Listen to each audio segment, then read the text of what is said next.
Good morning, Councilor Fortini checking in. Good morning, Councilor Bertini. You're coming through clear. Thank you.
Hi, Deputy Mayor Singh, it's Tammy from the clerk's office. Can you unmute your mic and test your audio, please? Testing 1, 2, 3. Thank you, you're coming through clear.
Testing microphone check 1, 2, 3.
Good morning, everyone.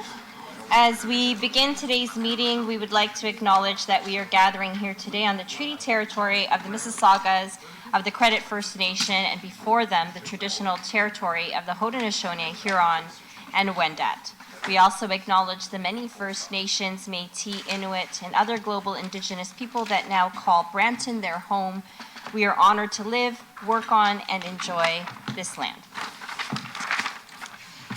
Good morning and welcome to our meeting of Brampton's Committee of Council. It's nice to see everyone here this morning. All members are present today with the following participating remotely or absent. Madam Clerk, if you could share with us who's remote or absent today. Through you, Chair Santos, participating online, we have Councillor Fortini, Councillor Medeiros, and Deputy Mayor Singh. Councillor Brar is currently showing as absent. Okay, thank you very much. Our next item is approval of the agenda. Do any members have anything to add or change on today's agenda? We have a long list. Councillor Paleshi, followed by Keenan, Tour, Mayor Singh, and I also have something to add. Councillor Paleshi. Or Mayor Brown. Thank you, Madam Chair. I'd like to add a discussion item on services for the Environmental Education Center. Through you, Chair Santos, that will be added item 11.3.2. Okay. I have Councillor Keenan next. So I have, thank you, Madam Chair. I have two items that I would like to add. The first one being an announcement on hackathons. And the second item being a discussion item on the driveway widening bylaw. Okay, Councillor Keenan has two items. So that is an economic development announcement, I believe, Madam Clerk. And then the driveway bylaw would be under... Through you, Chair Santos, that would be discussion item 11.3.2. Okay. 11.3.2 is the driveway bylaw? The driveway widening bylaw, is it Public Works or bylaw enforcement services? Planning? I'm not sure. It would be planning? It's more planning? Okay. It's the legislative. A little bit of both. Yeah. We'll get you all involved.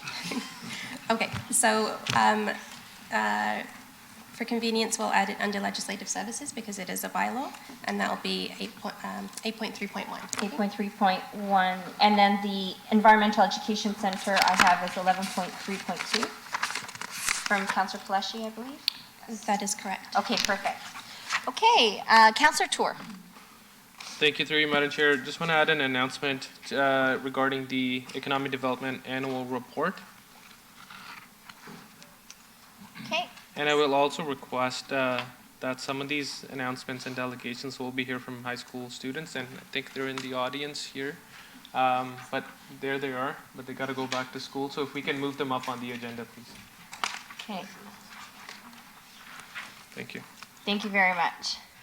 That's an announcement that will be moved up on the agenda. Okay, and Mayor Brown. I have a few items, Councillor Santos. One, I have an item to add in relation to Christian Heritage Month, if we could add where appropriate in the agenda. I also have an item to be added to closed session on the advice of staff that relates to Citizen Awards Report. Okay.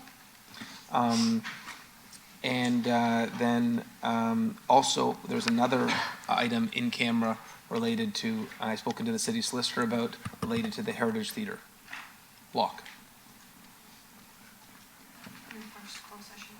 So through you, Chair Santos. The first closed session is in regards to the Citizens Awards Report, and actually that was a suggestion from Councillor Paleshi last year that we are updating council on.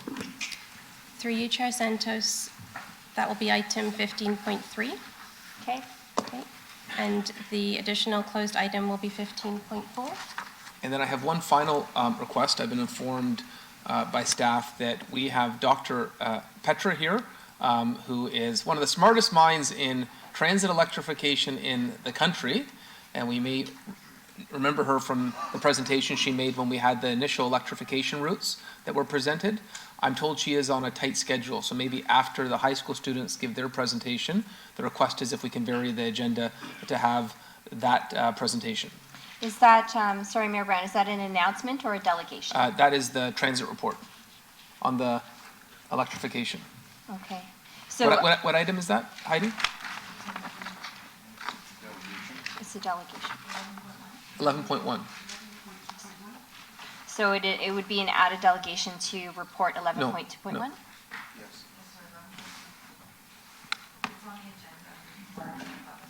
I don't think it's a delegation. It's part of the presentation. Okay. Yeah. Okay. So it's Dr. Petros here as part of the staff presentation? Yes. Okay, so I'll suggest that then after the announcements, we go into that staff report, because Dr. Petra is here, the staff report and the presentation. Does that work for everyone? That works for us. Thank you. Okay, thank you, Madam Clerk. And then you had one other item. Did you get his other item as well before the closed session items were announced? So that was the discussion item regarding Christian Heritage Month. That's 10.3.1. Before we move on to Deputy Mayor Singh, though, I would like to just clarify Councillor Tour's additions. So he's adding one announcement for the Economic Development Annual Report. And the item regarding the high school students, we were under the impression that that was a delegation, Councillor Tour? Councillor Power's adding that one. So is it an announcement or a delegation? delegation. It's a delegation? Okay, and that will be added by Councillor Power then, okay. Okay. So that will be delegation 6.7, okay?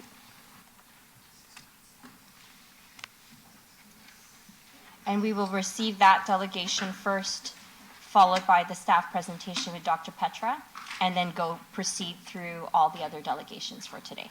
So through you, Chair Santos, just to confirm, we will go through the announcements, then the delegation for the high school students. Yeah. Followed by the staff presentation with Dr. Petra, and then the remaining delegations. Perfect, thank you very much. Okay, Councillor Power. Thank you, Madam Chair. Just added a delegation from Chinguacousy Secondary High School students, the Wolfhacks.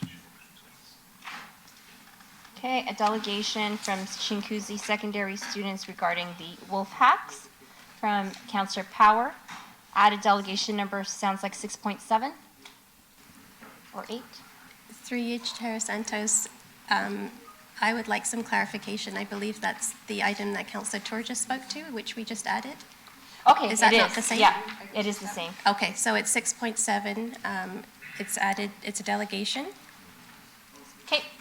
Thank And you. then I have a couple of things. I have an announcement from Hacker Fest, which is happening May 11th, and I believe that there's some organizers who are here who will make that announcement.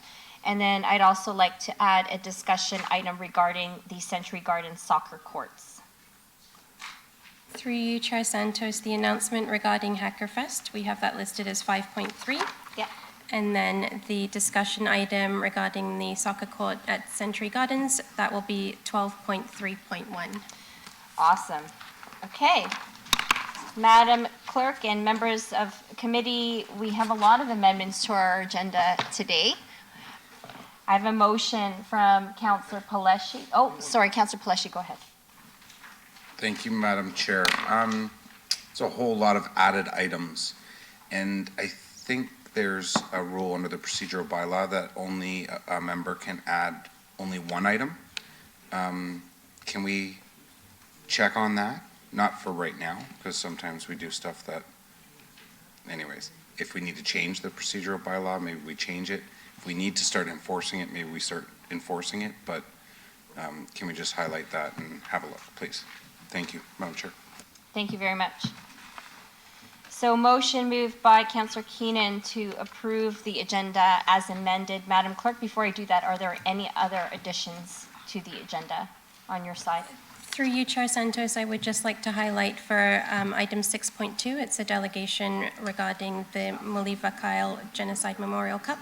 Staff did receive a presentation, so we will be displaying that. Okay. That's already on the agenda. Okay, thank you very much. To all the added delegations, announcements, etc., please be advised that I will be very strict when it comes to the 5-minute rule and the 2-minute rule for announcements, okay? Because we have added a lot to Councillor Paleshi's point, and we have other items to discuss on the agenda today. Motion moved by Councillor Keenan to approve the amended agenda. All those in favor? Anyone opposed? That motion carries. Declarations under the Municipal Conflict of Interest Act. Do any members have any declarations of pecuniary interest regarding any item on the agenda? Seeing none, the clerk will note as per the minutes. Consent agenda. As part of our consent motion process, I will read all the agenda items that are subject to consent, and any member may verbally identify them to be held for debate during the meeting. Any item held for debate will be considered as part of and any item not held for debate will be considered as part of the consent motion and voted on for approval. So I'll read it now. 7.1, staff update regarding government relations matters. Any holds on that? That is in consent. 7.2 is held for a presentation. 7.3 is held as it relates to 7.2. 8.1.1 is held for a presentation. 8.2.1 is a report held because it also has a presentation. 10.2.1, staff report surplus declaration and disposal of city-owned land, railway spurs. Madam Clerk, we're holding that for possible delegations. Through you, Chair Santos, we haven't received any indication that there are any delegations, so if you could perhaps announce to the audience if anyone would like to delegate. Is there anyone in the audience who wish to delegate on 10.2.1 staff report regarding surplus declaration and disposal of city-owned lands, railway spurs in Ward 3? Any delegations on that matter? You have questions? Okay, so we're going to hold that for Councillor Tour. 10.2.2, staff report, land tax appointments pursuant to the Municipal Act 2001. That is in consent.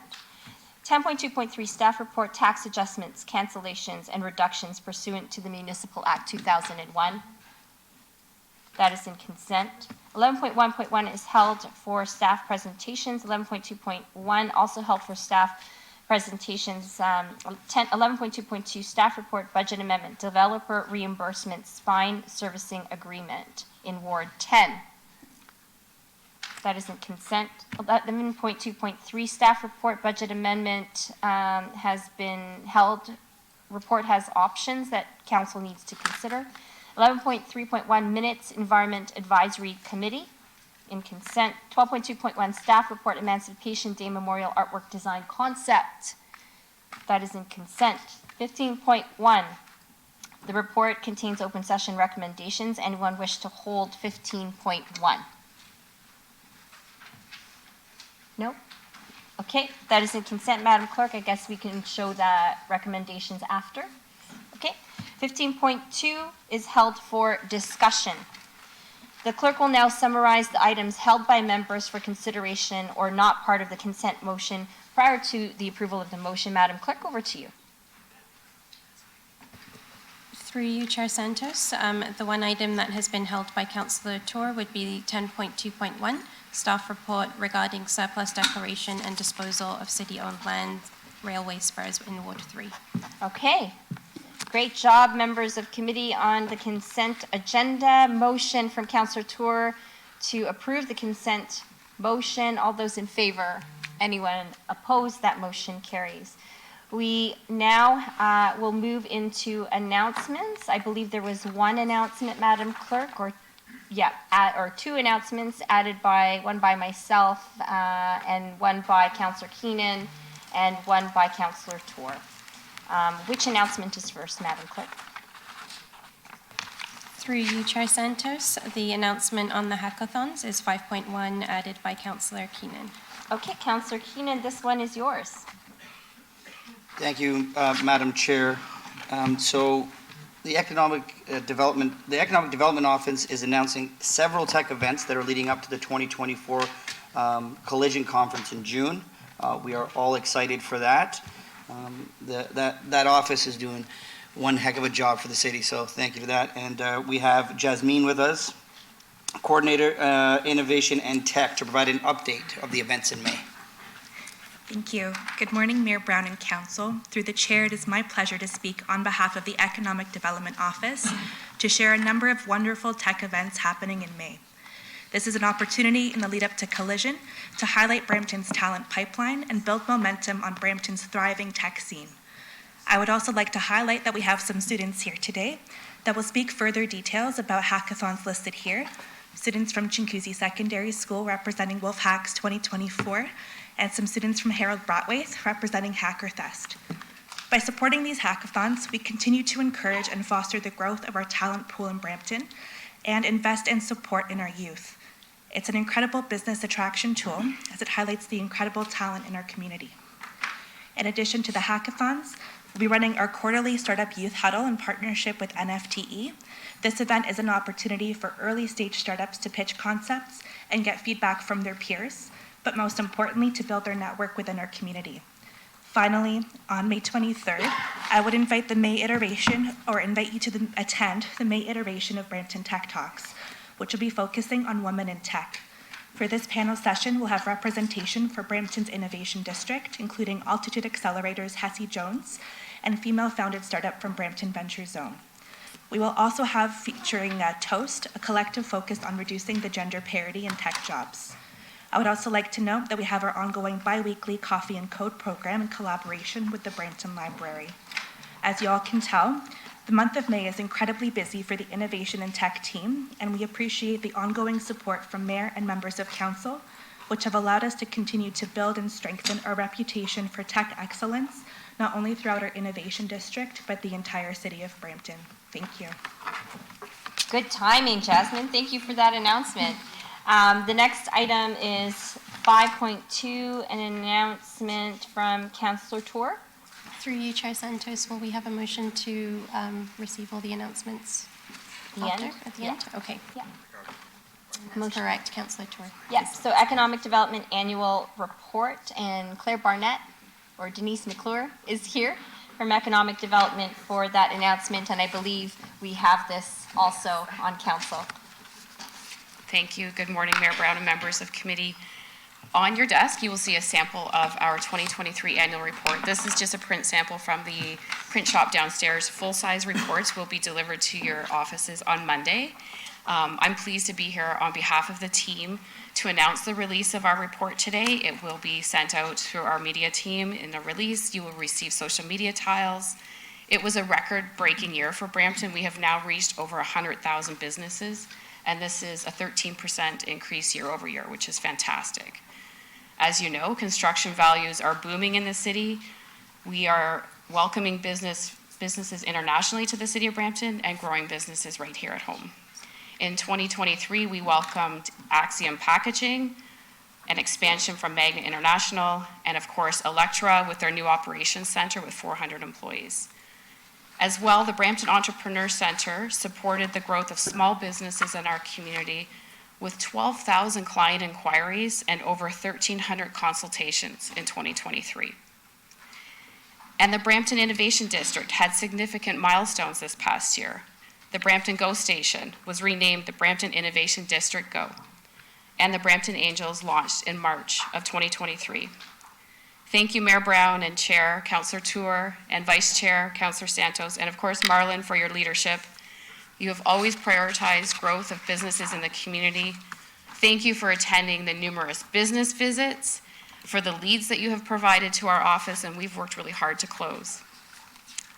And thank you again to our internal team members that helped us with this report, the communications team who worked diligently on this project, and then finally, thank you to our director, Claire Barnett, and all of the team members in economic development. It really was a fantastic year. Thank you. Thank you so much, Denise and Claire and the entire economic development team. We are very excited about the annual report this year. Our next announcement is from Hackerfest on May the 11th, and we have Noshin Mahmoud and Christine Martins Ezifaku from Hackerfest who will make the announcement. Are you here this morning? Hello. Come on down for your announcement. You have 2 minutes to share all the amazing news about this event on May the 11th.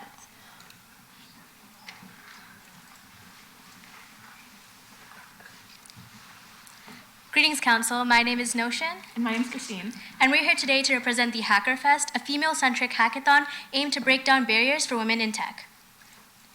The HackerFest is a coding competition open to young... Sorry, next slide, please. The HackerFest is a coding competition aimed towards young women of all coding experiences. It allows young women to talk to industry professionals, to foster relationships with like-minded peers, and to build interest within the field. It'll take place on May 11th from 10 a.m. to 5 p.m. in the Brampton Library Springdale branch. Next slide, please. Previously, I had taken a computer engineering course, only to realize that only 4 out of 20 students were actually female. This made me develop the idea for the HackerFest, in order to break down the stereotypes that females don't belong in this field, as well as to allow women who have no contact to actually gain a deeper interest. We also hope to foster a community where young women can develop ideas and share them without any constraints. Next slide, please. Now I'd like to go over a brief overview. Our HackerFest will be competed for in teams of 3 to 4 individuals with coders, UI designers, and pitch creators. And the topic they'll be tackling is climate action. Cool. Next slide, please. Furthermore, we'd like to discuss additional features added to HackerFest in order to further serve the purpose of this event. First, we've invited a panel of female computer scientists to talk about their experiences within their undergraduate and industry. Secondly, we have a series of 3 workshops, a JavaScript workshop, a Python workshop, and an Arduino IDE workshop to further enhance their abilities before they enter the HackerFest competition. Lastly, we decided to open our doors to the public at the end of the day so that parents and community members can come inside and see the amazing projects that these young women have worked on throughout the day. Next slide, please. Thank you so much for listening to our announcement on the HackerFest, and I hope this has made you more curious about the event. Thank you. Awesome job. Thank you very much for sharing that announcement. I'm looking forward to judging on May the 11th. Well done. Madam Clerk, I think that concludes our announcements. Motion from Mayor Brown to accept and receive all the announcements this morning. All those in favor, anyone opposed? That carries. Next item of the agenda is delegations, and I believe we've amended the agenda to have the Chinguacousy Secondary School students regarding the Wolfhacks Hackathon on May 4th to delegate first. Is that correct? Through you, Chair Santos, that is correct. Okay, so so item 6.7, the delegation from Midulun Methanathan and Anush Mutayala and Surmeet Jasal from Chinguacousy Secondary School students request for support for Wolfhacks Hackathon. Are you here? Hey. So just while they're coming down to the podium, just a reminder to everyone who is delegating today, you will have a maximum of 5 minutes. The clock is behind my shoulder over here, and the clerk will warn of the last minute remaining. So 5 minutes, okay? You ready? Yes. If you don't mind, could I indicate the next slide with the thumbs up? Of course, yeah. Good strategy.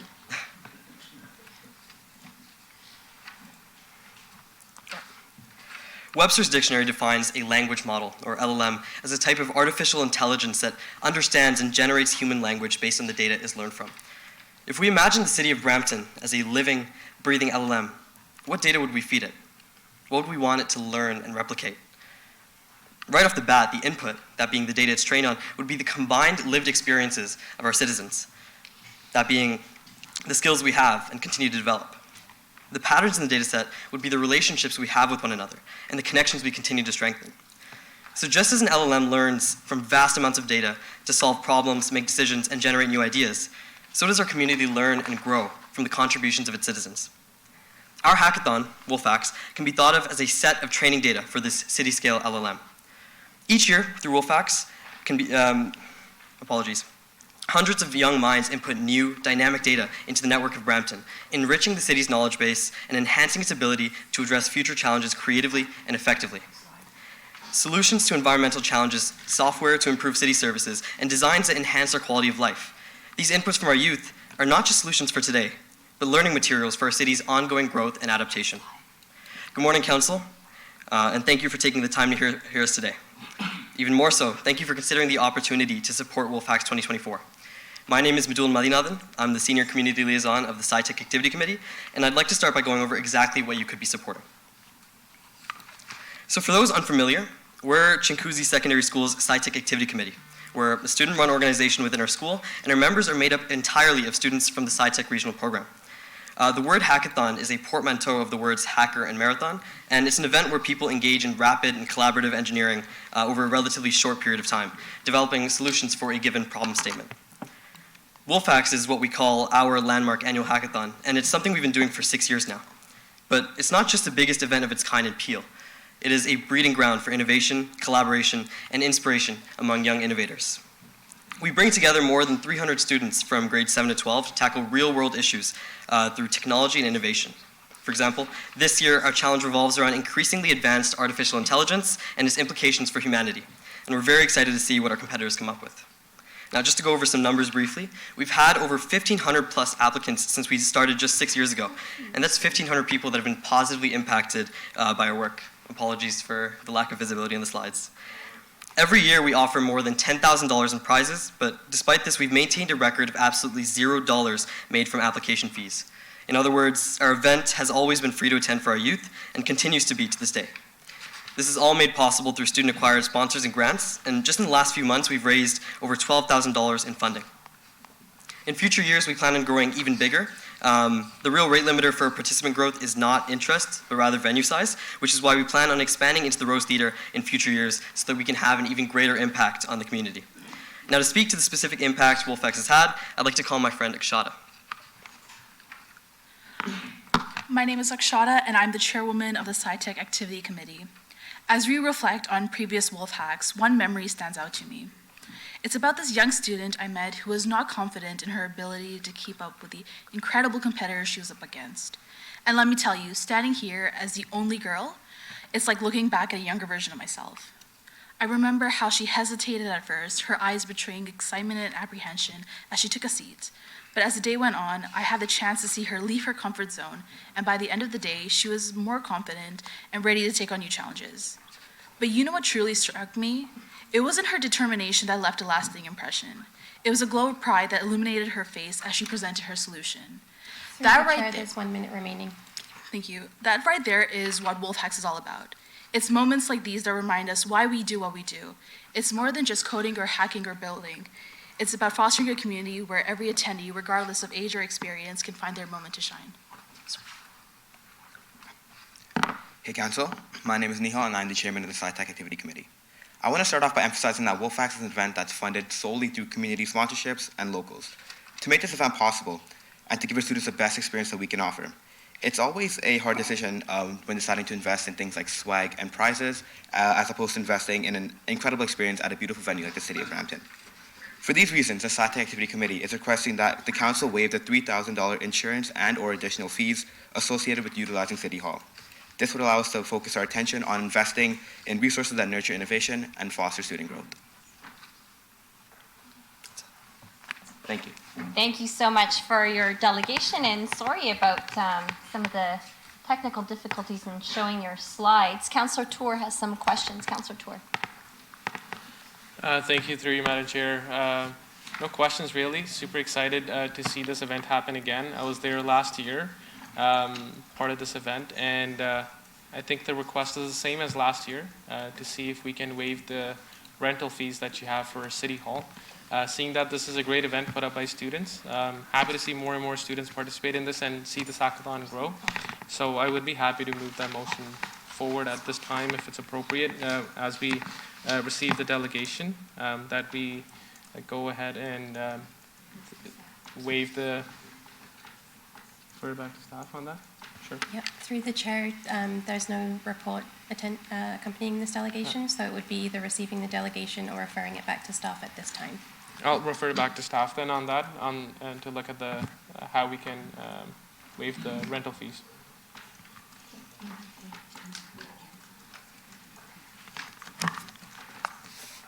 If it could come back to council next week, I don't know which commissioner would be responsible for this one.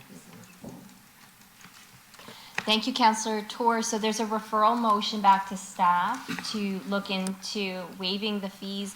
Just wondering, question to staff, if it's possible to get that report back to council on Wednesday to let us know how that might be possible. I don't know if that's facilities that would deal with it or if that is Community Services. Through the chair, we can certainly look at this and provide an update to council via email, if that's fine. Great. I think this is one of the delegations that comes to council every single year, asking for the waiving of fees. So maybe for some of these delegations, I know we've discussed it before, looking at these repeated delegations that always ask for the same waiving of fees and see what the strategy and approach is moving forward. I'm not going to ask for that for council next week. We just solve this issue, and then moving forward, we can have a discussion about the ongoing requests. Thank you. Thank you, Commissioner. All right, so referral motion to staff from Councillor Tour, and we'll hear next week about how we're going to make that happen. All those in favor? Anyone opposed? That carries.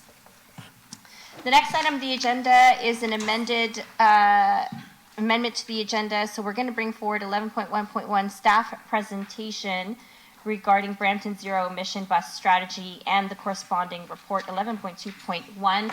Because Dr. Petrunich is here this morning, Dr. Petrunich, thank you for being here. So over to staff for your presentation on this item.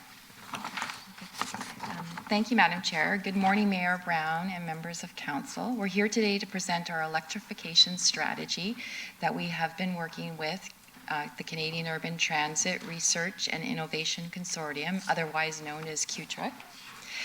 Ivana Thomas, our Director of Transit Services, will kick off the presentation. I'd also like to welcome Dr. Josipa Petrunich. She's the president of this and CEO of QTRIC. I also would like to thank the transit team and QTRIC team for their dedication, hard work, and endless commitment to completing this strategy and the reports I'm presenting today, and many of them are here today. So I will turn it over to Ivana now. Thank you, Heidi. To the chair, good morning, Mayor Brown and members of council. You have a report before you for consideration on a zero-emission bus strategy. Today's presentation will walk you through the strategy, but I'll kick it off with a brief overview of our history and how we got here. Next slide, please. As you know, in 2019, this City Council declared a climate emergency, and city staff started to work on the Community Energy and Emissions Reduction Plan. This plan obviously identified reduction goals and also identified that Brampton Transit was the largest contributor to GHG emissions by the corporation. Although our fleet currently has over 130 diesel hybrid electric buses, and transit is considered green as we take so many cars off the road, we do know there's still a long way to go to green our community. In mid-2021, we launched our electric bus trial with QTRIC, and we added 8 electric buses to our fleet. At the time, it was the largest global deployment of interoperable buses and chargers. The trial ended at the end of last year, and staff is currently working to finalize a report to submit to Natural Resources of Canada as they funded the project by 70%. But these buses are still in service today. Through all this time, we did studies with QTRIC to assess the feasibility of using zero-emission buses on our full transit route network. These studies are required for us to move forward in the federal government program through the Zero Emission Transit Fund, and these studies also feed into the strategy that you'll hear today. In 2022, we secured funding with the Canada Infrastructure Bank for up to $400 million to purchase 450 zero-emission buses. At the time, and I still think today in public transit, it is the largest CAB loan for public transit funding across Canada. And as you know, we continue to advocate through our federal and provincial governments for the electrification of our third facility, and we also ordered 10 new electric buses that'll be delivered next year. Next slide, please. The strategy that we have done with QTRIC is really crucial to the next steps for us to determine the path forward. It's important to understand what that transition looks like, and also doing this study saves us future procurement dollars because we have an understanding of what we need for the transition. This strategy is an in-depth look at total cost of ownership, looking at various manufacturers, battery ranges, and also looking at the fleet mix between battery electric and fuel cell electric. What we do know today, the road to electrification is not a straight line, and we will be looking at phasing in the electrification along with the mixed fleet. As we continue along the journey, staff will be reporting back and providing seeking appropriate approvals for different funding models and mechanisms to put into place to achieve this goal. Before I pass this on to Dr. Josipa Petronic, I would like to thank and acknowledge all the transit staff that have been really working on this decade-long journey and to get us here today as we present the strategy. Thank you.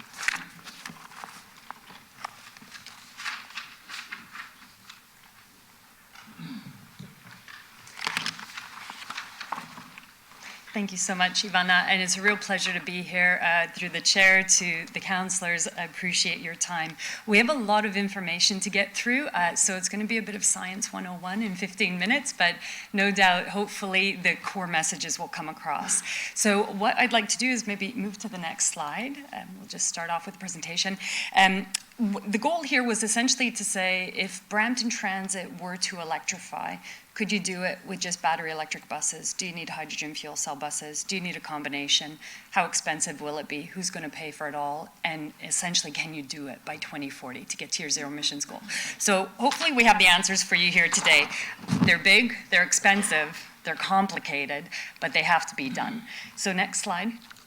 You'll see in this presentation, we're going to go through a whole bunch of items here. We'll just move to the next slide and start right off with the study summary.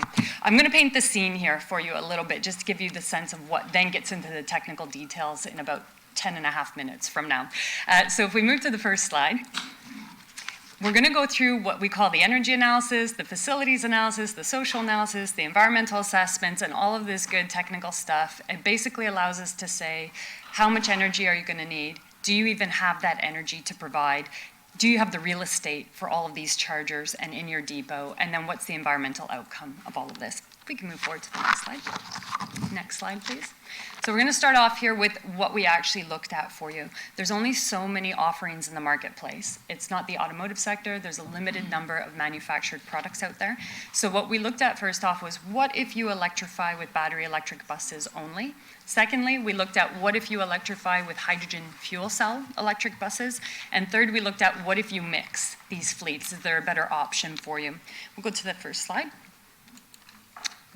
So the outcome here right now is, if you go to just battery electric buses, and to remind everybody, a battery electric bus essentially has a big battery pack on it, a motor, the battery is charged from the grid, it powers the motor, and off it goes. If you go to just battery electric buses, then you would need a growth over your current fleet. I'm going to come back to these numbers in a few minutes' time, but you can see what's called the base case here on the left-hand side is what you're going to have to grow to anyhow by 2040, because your population's growing, you need more transit vehicles, and so the intention here already is, even if you stay with diesel as a city, you're going to need to grow to 938 buses. But if you try to electrify with battery electric buses and you use diesel heaters, so wherever you see here DFAH, you will see diesel heater. You can electrify, but you're going to need a lot more buses. It's going to go to 1,161 buses, because it's not a one-to-one bus replacement with diesel vehicles. And if you get rid of the diesel heaters, because you want truly zero emissions in the sense that you don't want any diesel anywhere near that vehicle, you're going to need even more. You're going to need 1,240 buses. The general story here throughout all the scenarios is you will need more buses. There is simply no way to decarbonize without more buses than what diesel would have offered. However, diesel will no longer be an option, primarily after 2026 and 2030. So these are the options on the table. This is if you electrify with just battery electric buses. Good story, not a great story, so let's move to the next option. Option number 2 is hydrogen fuel cell buses. The intention in hydrogen fuel cell is, just to remind everybody, on a hydrogen fuel cell bus, you don't have to plug the thing into the grid. It doesn't have to charge up right from the grid, so you can get rid of the chargers. But you do need hydrogen. The hydrogen goes into a tank. The tank feeds a fuel cell stack. The fuel cell stack makes electricity. It goes into the battery. The battery feeds the motor. So it is an electric bus. There are still batteries on a hydrogen fuel cell bus, but you have the hydrogen in a hydrogen tank, and you don't need to plug into the grid.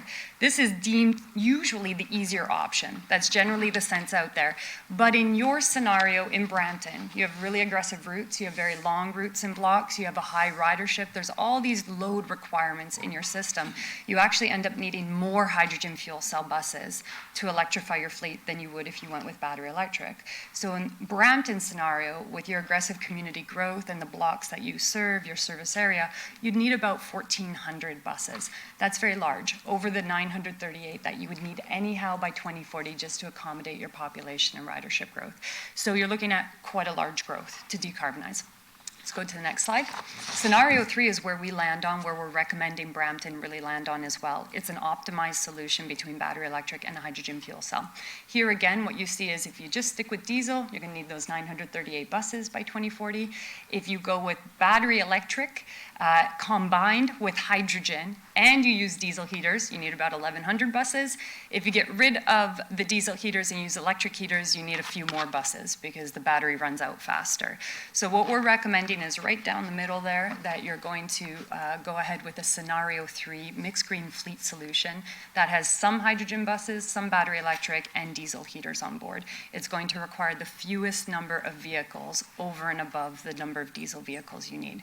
But that is not the only consideration you want to take into account, of course, or that we took into account in this study. So we'll go to the next slide. Now I'm going to go into a little bit of the outcomes that are critically important. How much energy is it going to take? How much will it cost you all? And how much in emissions will you save? There's a lot of data on this slide, so all I'm going to say here is we looked at pretty much every offering in the marketplace. There isn't a magical other bus that's available or a magical other technology out there that's available that would make this picture better or easier. We looked at 5 vehicle types. 2 of them are long 60-footers or the 18-meter long articulated buses. 3 of them are the 12-meter ones. And what you see on the left-hand side, I'll just look at the left-hand graph first. You'll see on the y-axis it says type 1, 3, and 2. Those are the types of buses we modeled if they're battery electric. On the x-axis, what you see is the fuel efficiency. So I'll just give you an example. At the top right now, type number 1, typical battery electric bus out there in the marketplace has about 400 kilowatt hours on the battery pack. If you run it through a regular Bramptonian day in the middle of winter, the result is the dark blue line under type 1, and that means your bus is eating up about 2 kilowatt hours per kilometer. What that means is if you have a bus with 400 kilowatt hours on board, you're only getting 200 kilometers of range, so it chops your range in half. And that's average for Brampton in a regular day in the middle of the winter, and that's therefore what needs to be planned for. If you look on the right-hand side, the right-hand graph is the hydrogen buses. That on the x-axis is in terms of kilograms of hydrogen per kilometer. It's not a magical solution either. So if you look at, for example, type number 4 at the bottom, that's a typical 12-meter, so a regular transit bus with a hydrogen fuel cell tank, hydrogen fuel cell stack and a tank on there. It eats up about 13 kilograms of hydrogen per 100 kilometers. So essentially, if you've got about 37.5 kilograms of that tank, you're going to get a few hundred kilometers of range. What that means is it's not enough for a lot of your blocks. Your buses will run out of hydrogen while they're operating. That means they need to be refueled. So what's the consequence of all of that? If we flow forward, we'll go to the next slide. Now I'm going to move through fairly quickly the results of all of this technicality. Just move forward one slide. There we go. With all of that considered, we've taken account of those diesel heaters, and there's several agencies looking at diesel heaters, so we'll move forward to the next slide. The results of much of this with the diesel heaters, you get longer range, you get lower costs, you get fewer service areas, so we're strongly recommending that in the scenario 3 that we are recommending a mix of hydrogen and electric buses, that you do adopt those diesel heaters for all of these reasons. The emissions that come from those diesel heaters are very, very small. So we'll go forward. Now we'll look at the charging strategies. Chargers cost a lot of money. They're really expensive and they take up footprint. So we're wanting to get to as few chargers as possible for those battery electric buses in your fleet. If we go forward to the next slide. What you can see here is there's 2 types of charging strategies. Just like an electric car, you can charge your bus up at the depot or in your garage and send it out for the day. Unlike your electric car, though, your bus will for sure run out of power in the most of your instances. There's no battery big enough to accommodate the energy you need for the bulk of Brampton's performance. And therefore, the second charging strategy is with en route charging, and that means the bus has the ability to charge up throughout the day. So if we go forward and we use both of those strategies, we're able to get to some higher success levels if we move forward in the slide. If we install chargers at all of these beautiful locations, I know the font comes out small, but there's 8 locations across the city where those chargers should go. They're big, they're expensive, but they're necessary, and this is where they'd be placed, about 18 of them. If we go forward to the next slide. We combine all of those considerations, the different bus models out there, the battery electric and the hydrogen, the en route and the depot charging, and what is the result? Well, first off, we'll go to the next slide. From a greenhouse gas emissions perspective, it's a good news story. Right now, this slide shows you what's happening right now. On the left-hand side, in 2023, you can see that the city is resulting in about 54,000 greenhouse gas emissions tons of CO2 each year, just from the buses you have. That will grow to about 120,000, so it's going to double by 2040. Not a great picture for the diesel, including hybrids. If we go to the next slide, though, in the first scenario, if you just use battery electric, where you see that orange bar, the sets of bars going up, it means as your diesels are coming down, your orange are going up. Those are your battery electric buses, and your emissions drops to half. On the right-hand side, if you look up the y-axis, it says 70,000. That's about 50% of the emissions you would have produced with diesel. That's a good news story. But as we indicated previously, if you go with the battery electric bus solution only, you need a lot more buses. If we go to the next slide, you look at the hydrogen fuel cell. The hydrogen fuel cell technology, the right-hand dark set of bars, means you're adding more hydrogen fuel cell buses as your diesels come down. They also save you emissions over time, and the lines that you're looking at there are the green, blue, and gray. Right now, there is gray hydrogen available to Brampton. There's not a lot of green hydrogen available to Brampton. Eventually, there will be green hydrogen. As you adopt green hydrogen, you can see how that green line slopes down. It basically kills your emissions, which is fantastic. It chops the emissions into a fraction of what you're producing today. As you will see shortly, though, it's not available and it's expensive, and so therefore going this route entirely for your entire fleet is challenging. Go to the next slide. This is the solution we've recommended. Mixed fleet solution. A lot of data on this slide, so just high level. The light blue lines are coming down because your diesels are dropping off. The orange lines are going up because you're adding electric buses as your diesels come offline. And the dark blue lines on the right-hand side are the hydrogen fuel cell buses you're adding to the fleet as you go along. What does this show? If you look on the right-hand side, the y-axis goes up to about 80,000 in that axis. What it is showing to you is that essentially your emissions are chopping because you'll see that line goes down with the green line. Your emissions drop to a fraction of what they were previously. And so in this scenario, you get the best of both worlds, the battery electric buses, you get the hydrogen fuel cell electric buses, and both of them have a sloping downward line on emissions compared to your diesel equivalent. So it's a good emissions story. If we go forward to the next slide. This combines all of this information, and it essentially shows you in 2030 or 2023, you're starting with a dark blue line. That is mostly your diesel emissions. It's dropping off. The green line is the growth of the buses, sorry. It's not the emissions, rather it's the number of vehicles. The green line starts to increase here as you add battery electric buses. The blue line starts to increase above as you start to add hydrogen fuel cell buses. The end of this story is by 2041, you've got a lot more buses than you have in 2023, that's for sure, but they're also a lot greener than they were in 2023. If we go forward to the next slide.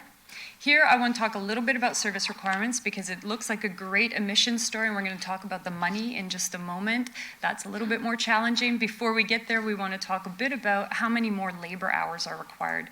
Because when you add more buses, it's more drivers. And when you add electric buses, it's drivers who have to charge and sit there while things charge up. That adds labor hours. So if we go forward, when we look at all three scenarios, scenario 3 comes out as a winner.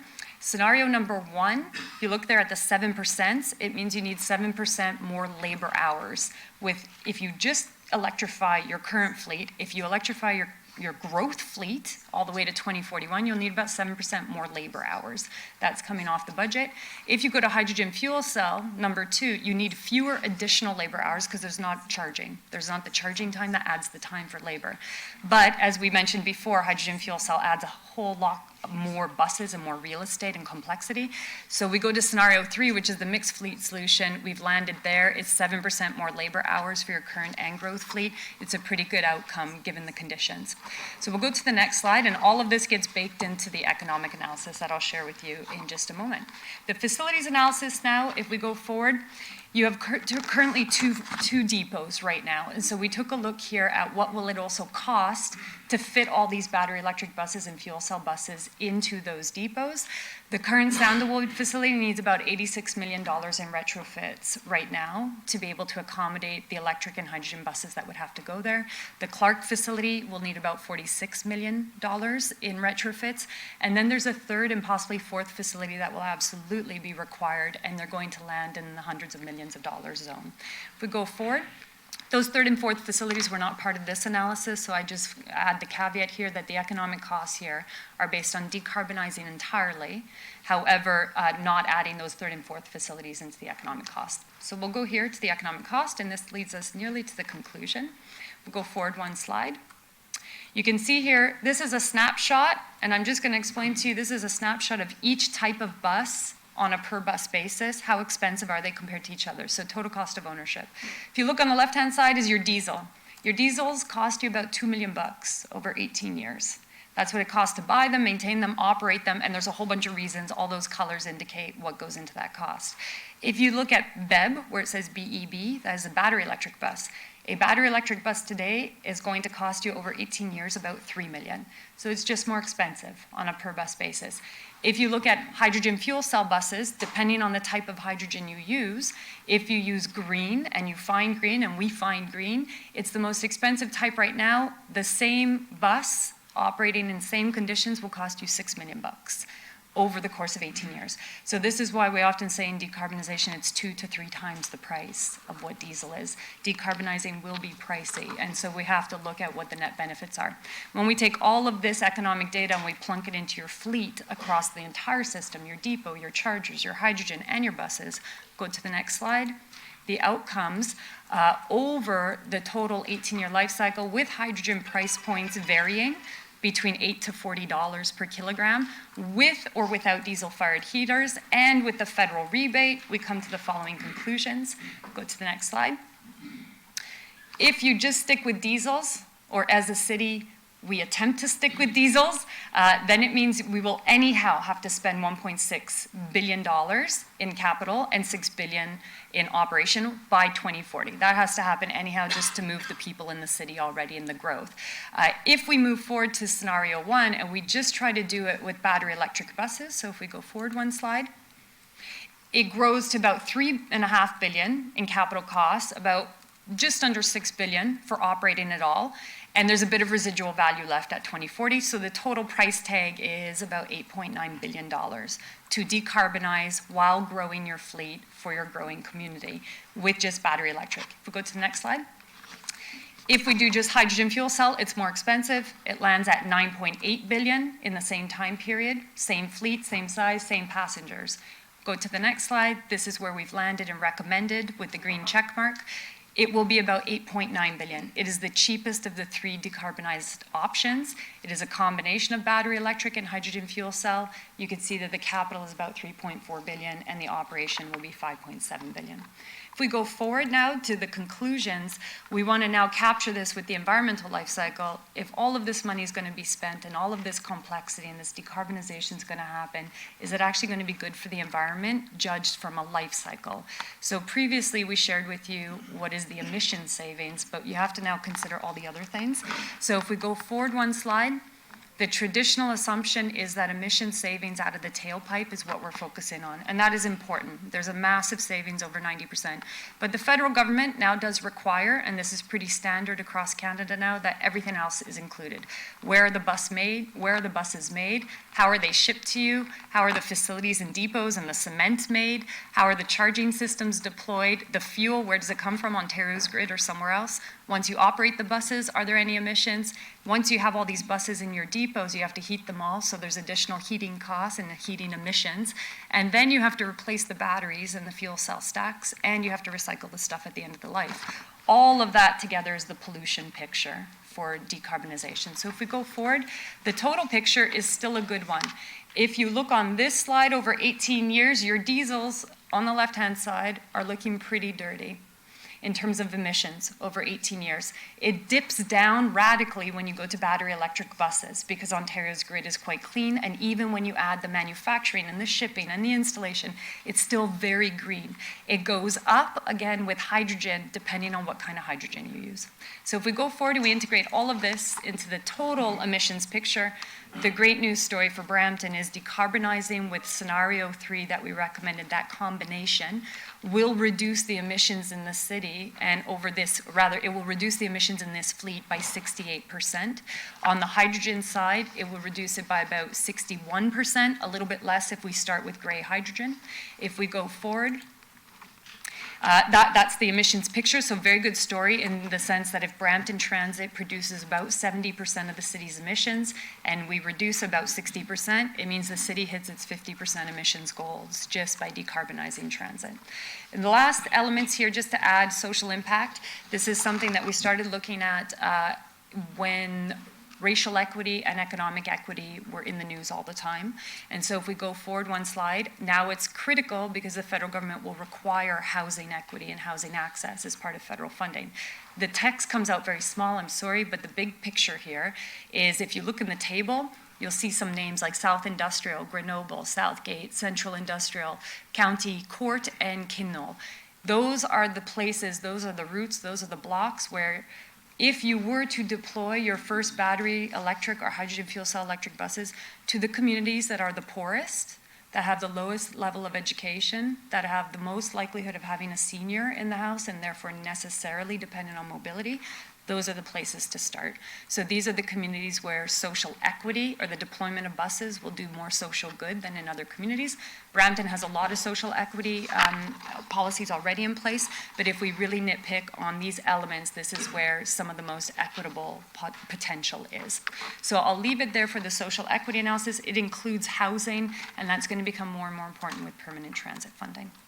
So lastly, we'll just turn to how is this all going to happen. Let's say there's a magical pot of money that is made available and that there's the will and the capability to do this and the real estate. If we go forward one slide, there will then need to be a standing army tomorrow of staff and equipment, chargers, converters, inverters, storage devices, brand new depots, buses, en route chargers, and all the people who know how to build and install and operate and maintain that. It's not going to be possible.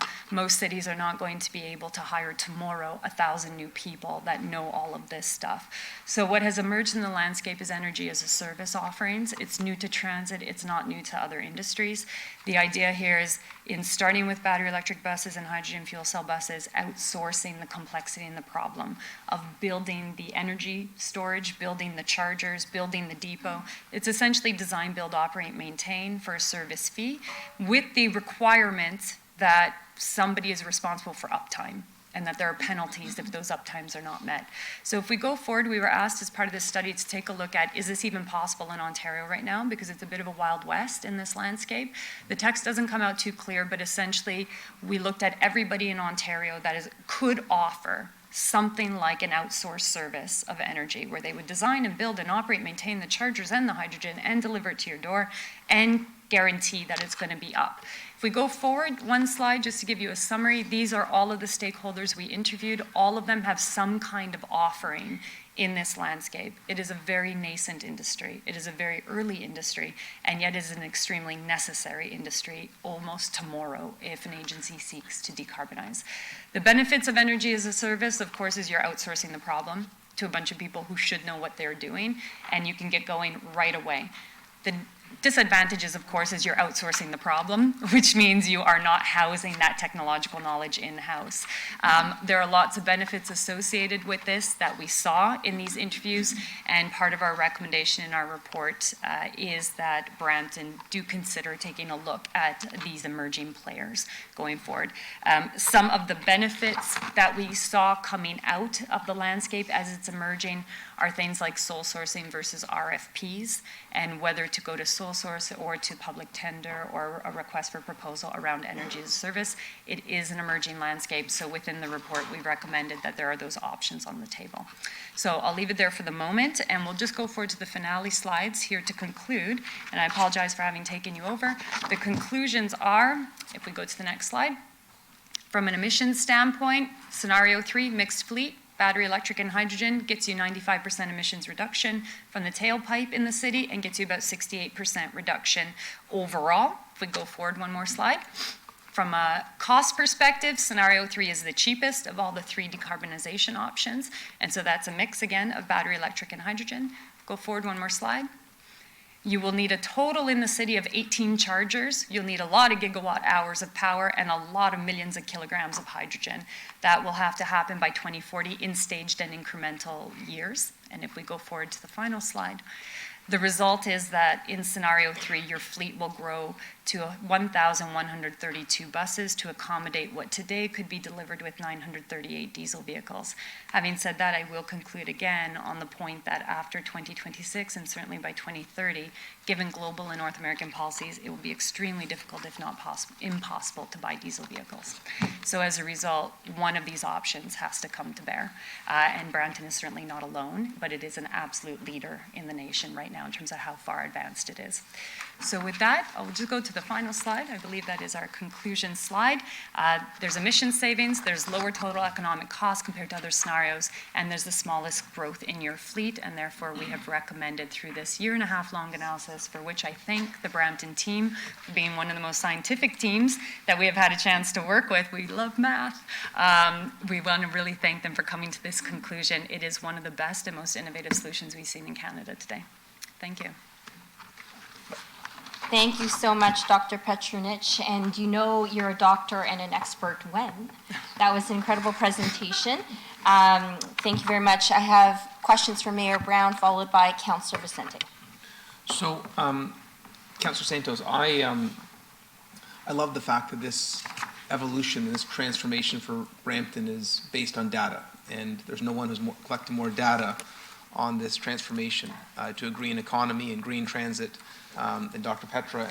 I have a motion I worked on with staff that would accompany the staff report. I'd like to speak to why I think why we have to move on this, but to the chair.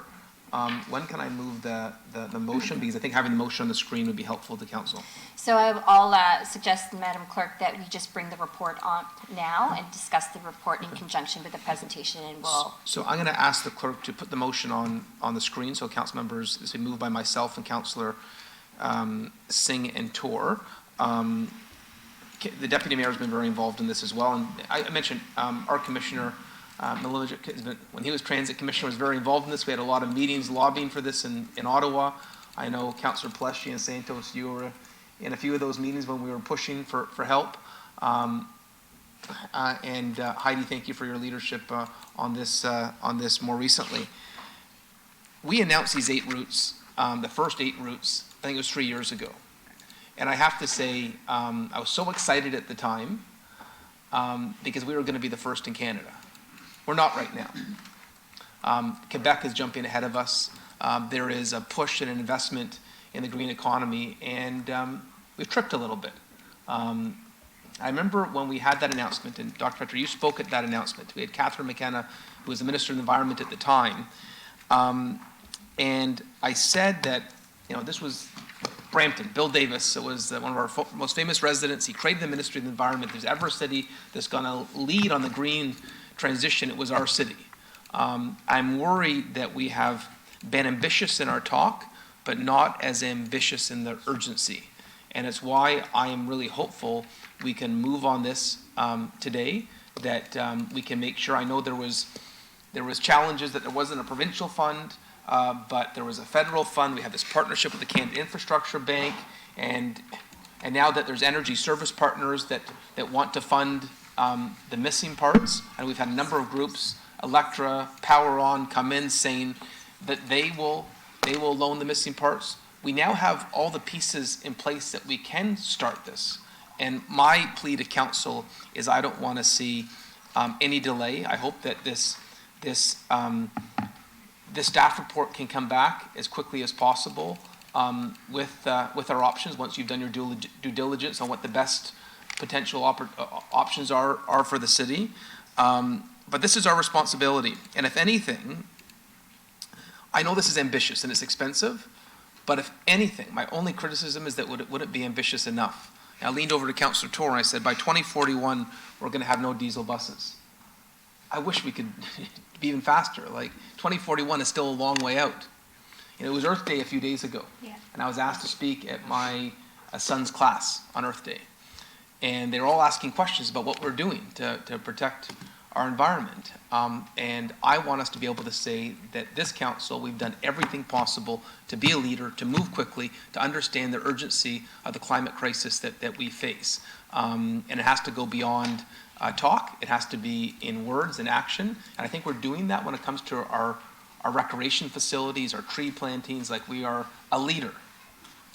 We were a leader when we set this goal 3 years ago. We're not a leader today, and I think we can change that. And so we have a motion that staff has helped draft that would have transit come back quickly on how we could start this process now that we know where the potential funding partners are. And I just want to flag one thing. We've got a great partnership with the Canada Infrastructure Bank. I want everyone to have their eyes wide open that in politics things change quickly. And just like, you know, there's not a provincial fund today, do not lose sight of the fact that there has been promises made to get rid of the Canada Infrastructure Bank.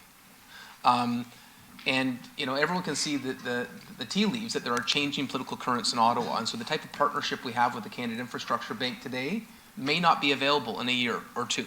And that worries me because we have something great that we've been working on for 3 years. We need all these agreements signed quickly so that whatever changes happen in the political world do not handicap our ability to hit our decarbonization goals. And we all know transit is a huge part of it. And so I'll leave this to other members to discuss, but just to say, I really believe that there's more urgency on this.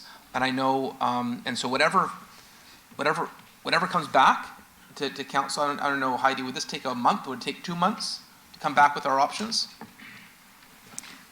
We'll work on it as quickly as we can. We'll have a better idea of once we go through it on timelines. Okay. But we will treat it very urgently. I hope we can start on this in a matter of months. What I don't want to be is in the same position in a year when the options on the table today may no longer be there. And so the deputy mayor is sick today, but I know he wanted to highlight that as well. So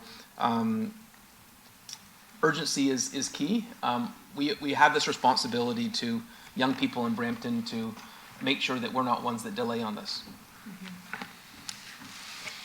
Thank you, Mayor Brown. So we have a few things going on right now. We've got the presentation to receive the report has been moved forward, and an amended motion to that report has also been brought forward by Mayor Patrick Brown. Through you, Chair Santos, I would just like to clarify, is this motion intended to replace the report recommendations or in addition to the report recommendations? I think we need clarification from staff on that one. Over to the team. Through the chair, it would be addition to. Sorry, say that again, Heidi. Through the chair, it would be addition to the in report. Addition. So we would then be moving to receive and approve the current recommendations, and in addition, add the mayor's motion as well. Perfect. I have next Councillor Vicente and Councillor Paleshi. Councillor Vicente. Thank you, Madam Chair. Through you, Madam Chair, to Dr. Petrovic. Can you just explain a little bit more about the types of hydrogen, the green and the gray, the differences between those, and why we want to eventually move to green? And does the technology for generating green hydrogen exist to a degree where it could be owned by the municipality to create it, to produce it, sorry? Absolutely. Thank you for the question, Councillor, through the chair. There's typically 3 types of hydrogen out there, although now there's actually more colors to the spectrum, depending on the source of the energy. The typical division that we often refer to is gray hydrogen, which is produced from steam methane reformation, which exists in abundance across Canada. But the bulk of it is used by pharmaceutical companies, by cement makers and steel manufacturers, and it's not refined to the grade needed for the vehicles. So there is some industry development for refinement for vehicles, but it's available, and it's available in Ontario today. Then we go over to blue hydrogen. That's a hypothetical form of hydrogen, also produced by steam methane reformation. But the idea of that is that you shove the carbon dioxide and the carbon monoxide into a storage device and you bury it in the ground and you hope it doesn't leak. So that kind of carbon capture and storage technology is hypothetically linked to steam methane reformation to produce a greener form of hydrogen. What we often refer to as green hydrogen is hydrogen that is produced right off the electrical grid. It is green in Ontario, it's green in Quebec, it's green in Manitoba, it's green in British Columbia, it's much less green in Alberta because of the composition of the grid, but it's getting greener. And so in that case, it's basically a bunch of electrons that smash open a water molecule, make a bunch of oxygen and hydrogen. You've got hydrogen that is extremely low emissions because our electrical grid is low emissions. That gets shipped over and you can use that hydrogen. So that's the type of hydrogen. Now, if you look at global literature, people talk today about pink hydrogen if it's produced off nuclear power, so technically Ontario has pink hydrogen in the mix. The intention here is just to differentiate. One comes from busting up a carbon molecule, steam methane reformation produces carbon, and one comes from busting up a water molecule and then reforming it on board the vehicle, which is why it produces water vapor as an emission. In that spectrum, obviously the emissions goal is green hydrogen. Everybody wants to go there. But the market reality in Ontario and across Canada today, but in Ontario specifically, is really the only producers of green hydrogen right now in operation are Enbridge in Markham. It's a Markham facility. They got some money years ago from the federal government. They installed an electrolyzer. They've been making hydrogen off the grid during peak periods just to show it can be done. It can be done. There's enough hydrogen there for about 30 buses. Before they grow it, they need market demand from transit or bus or coach. So that's not grown, but it exists, and it exists right now in small volume. The other huge possibility is right now the provincial government has launched their hydrogen strategy. As part of that strategy in the last couple of years, they've invested in Natura, which is a branch of Ontario Power Generation out in Niagara. I personally believe this is going to become a huge generator for the country, in particular for Ontario. So it is hypothetically going to go online in the next couple of years, and it would be producing oodles of hydrogen that are green right off the grid through the OPG network and distributed from Natura. So what is available to Brampton right now is gray hydrogen that is in a range of price points from $8 to $25 a kilogram. It would have to be shipped from likely Sarnia down the highway over to Brampton. Possible, doable, not as clean and green. And then in the next 2 to 3 to 4 years, as a tour comes online, Enbridge grows its footprint, and other players have come to the marketplace, that volume by 2030 needs to get to the thousands of kilograms for green hydrogen. Then the volume will be there for the price point to drop to diesel parity. A couple things that would drive that almost immediately in 2 to 3 years is if you put in an order for 100 fuel cell buses along with Mississauga and Toronto, that would do it. Or if Metrolinx had a hydrogen train. Tomorrow, that would create thousands of kilograms. So something in that magnitude would have to happen. Now, that is the possibility. The last possibility is you don't want it shipped to you from someone else, and you're just at the right size and scope. This is now increasingly a possibility. You build your own electrolyzer in the city of Brampton. You plug into the grid. The grid has to provide power. That electrolyzer used to cost $10, $15 million, just the unit, plus maybe 5-10 million's installation. So nobody looked at it. Even 5 years ago, nobody, even we were looking at it as too expensive. Now the marketplace has developed, the US has installed them, a bunch of agencies have installed them, steel manufacturers have installed them. You can get an electrolyzer for 5 to 6 million. The installation costs are a couple million. You run that thing for a few years, you're now making profit and selling that hydrogen to everybody else. Possible to do. You need to plan out the real estate, but now it's actually possible to do. So within the energy as a service landscape, as I'd mentioned, energy as a service providers can provide the electricity with the chargers. They can also provide the hydrogen with the dispensing units, and giving time to Brampton as a city to decide if you want to become a net producer of hydrogen. Those hydrogen hubs are very likely going to crop up across big cities because your utility vehicles, your garbage vehicles, and other heavy-duty vehicles that return to base will need local supplies. So I hope through the chair that answered your question. Yeah. Great answer. Thank you. So through you, Madam Chair. So as part of our long-term strategy in moving forward on this, are we looking at the possibility of having our own capability to generate hydrogen? To the chair, to Councillor Vicente, that will be looked at as part of the solution when we look at the larger scale. As the presentation indicated today, hydrogen will be coming in early 2030s, but we can definitely look at that earlier to see what's possible, but it would be part of the whole solution and looking to see what the energy as a service providers would be able to provide as well. Yeah, because I think that would be, through you, Madam Chair, that would be important for us to be able to control our ability to deliver true zero carbon emission bus service. And I like the idea of if the city of Brampton or municipalities are generating the fuel, that just gives us the independence to be able to grow and expand as time goes on. And I definitely think that we need to be in that space if we are using the fuel cell buses to supplement the battery electric buses going forward. Thank you. No further questions. Thank you. I next have Councillor Paleshi, followed by Deputy Mayor Singh, and then Mayor Brown. Councillor Paleshi. Thank you, Madam Chair. Thank you very much for the delegation. Certainly really interesting and fun stuff on the horizon. I do have some questions around, I certainly can get behind the motion, Mayor Brown. I have some questions. I had a quick chat with our solicitor just to see if I could ask some of those questions in public. I can ask some, but I do have a few that may be needed to be asked in closed session. So if we could, I don't know how we can do this, but put a pin in this, go into closed, so I can ask some of those questions, come back into open.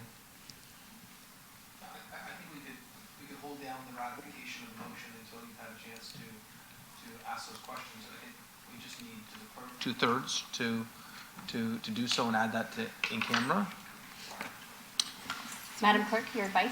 Through the chair, yes, I believe so. We would have to have the 2/3 vote to add an additional item in camera.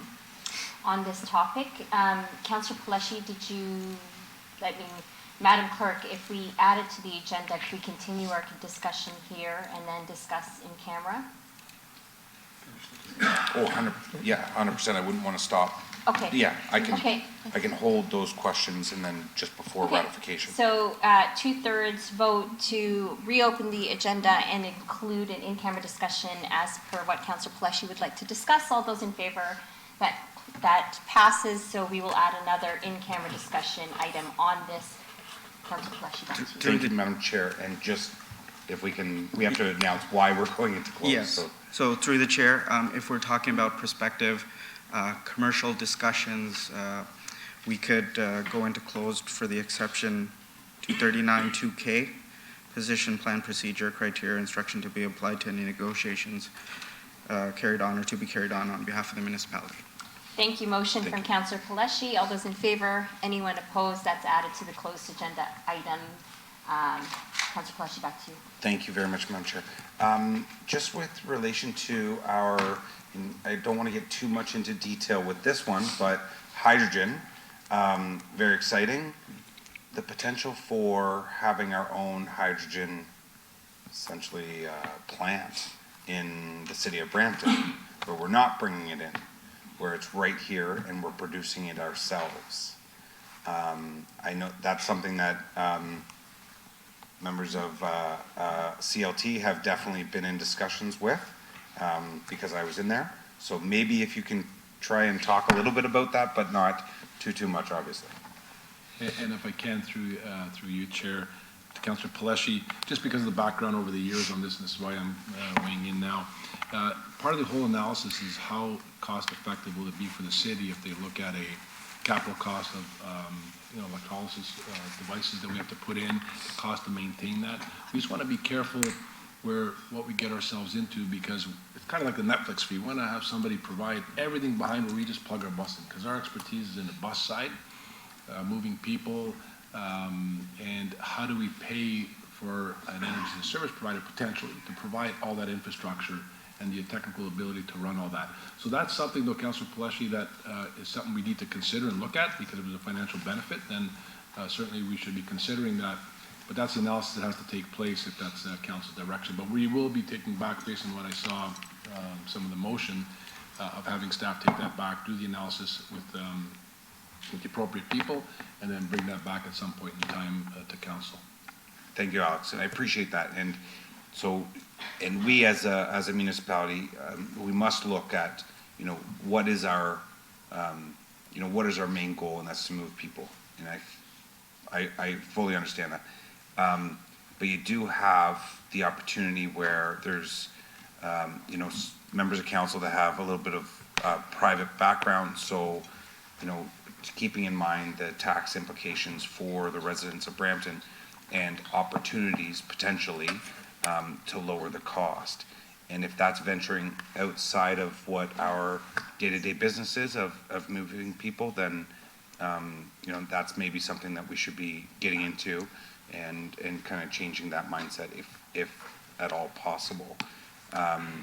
It's always been kind of my goal to say, okay, if this is our main objective is to move people, then how can we incorporate, private functions into that and, sell services to potentially other municipalities and other service providers to be kind of like something that Toronto does in other factors, where they collect funds from other municipalities to pay for their own service and to offset the tax base. So just that being said alone, that's something that I will always be interested in to ensure that those are some big dollar figures in there.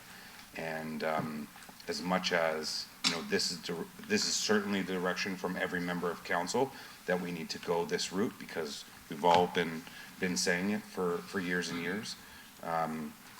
Certainly, let's see how we can do it at the most cost-effective way possible. Thank you for your delegation, or thank you for your work on this. Thank you, Madam Chair. Thank you, Councillor Paleshi. I have next Deputy Mayor Singh, followed by Mayor Brown. Keep in mind, it's almost 11 o'clock. Councillor Singh. Thank you for that reminder. Then I'll be brief in that regard. I just want to reiterate and thank staff and Dr. Petrinovich for this report. It was a fantastic presentation. This is years in the making, and we have friendly federal partners and provincial partners currently, and we need to take advantage because you never know tomorrow what happens. And this was a long promise, especially for Ward 9 and 10 as part of the solution with the third transit facility. Many residents have been waiting patiently. As I've been promising for years, we're almost there, and so I'm supportive of this. I'm supportive of moving in a timely fashion, and look forward to seeing what the results, what the results are, especially our residents there waiting eagerly. Thank you. Thank you, Deputy Mayor Singh. Mayor Brown? Thank you, Chair Santos. Just in the staff report that's coming back, and whether it's Heidi or Alex or Dr. Petra, will additional interviews be required for the service providers? Yep. Through the chair, based on the information that we have today, I would say we'd have to interview and speak to additional providers or potentially the same providers to see exactly what they could provide to us. Once again, that would not be a time-consuming process. It could be done expeditiously. The second thing is, when council went for an electric fire truck, that was sole source because they were the only provider. This council bristles at sole source contracts. We've tried to avoid them at all costs. In that case, there was only one person that can meet the specifications that the fire department needed for the fire truck, yet still I saw some media coverage which was critical. They never got into details and explanation that it was the only one that met the specifics. What I've seen in this industry is there seems to be, I'd like in the report to highlight RFP versus sole source, because Toronto just had this big deal, I'm correct, and was that sole source, the one they just announced, where they've leapfrogged us in Ontario? Yeah, that's right. Yes, through the chair, yes, that is correct. So council understands, why was it sole sourced in Toronto? Through the chair, I can respond to that. So ultimately, I mean, in the interviews that we did, what came out is there actually are not that many providers. That's the first thing to correct. There's lots of pictures of potential providers, but the number of providers who have actually done this and actually installed it is down to almost none. And while there is one in the case of Toronto and Oakville, those are extremely new landscapes as well. In the case of Toronto, as with other agencies that are now looking at sole source, the key driving factors behind sole source that we are seeing and that are clearly coming out as evident benefits in this landscape. One is the speed. An RFP right now in this landscape, nobody knows how to write it. Nobody knows what to put in an RFP for 10 or 15 or 20 years of energy service provision when nobody knows exactly what the system is going to look like in 5, 10, 15 years. There's a plan, but 10,000 things will change between now and 5 years from now in that plan. So that's the first thing, is the speed and the ability to even write the RFP is a guesswork. And the second thing that came out in the interviews that we did with all the potential providers and the ones that actually moved forward with sole source and got contracts, and those that have bid, is the price point reduction. Unlike what we would expect with an RFP, you would get price point reductions, the expectation, the reverse exists in this industry right now. Because the price point of energy is variable and all over the place, nobody knows what's going to happen with carbon pricing, nobody knows what's going to happen with the hydrogen landscape, and nobody knows what's going to happen with energy storage devices and buses. Any respondent to an RFP in an energy as a service contract would have to bake in 20 years of potential hypothetical risk in all of those areas. And so what we've seen is in the places where RFPs have been used, they've been about 20 to 30% more expensive on day one than the sole source arrangement. Again, there's not a lot of options out there right now, but the sole source in this industry is coming out as faster and cheaper and allows for the agency to work with a local provider on your local requirements with exit ramps. The RFPs right now are not, because there's just not a lot of them and nobody knows.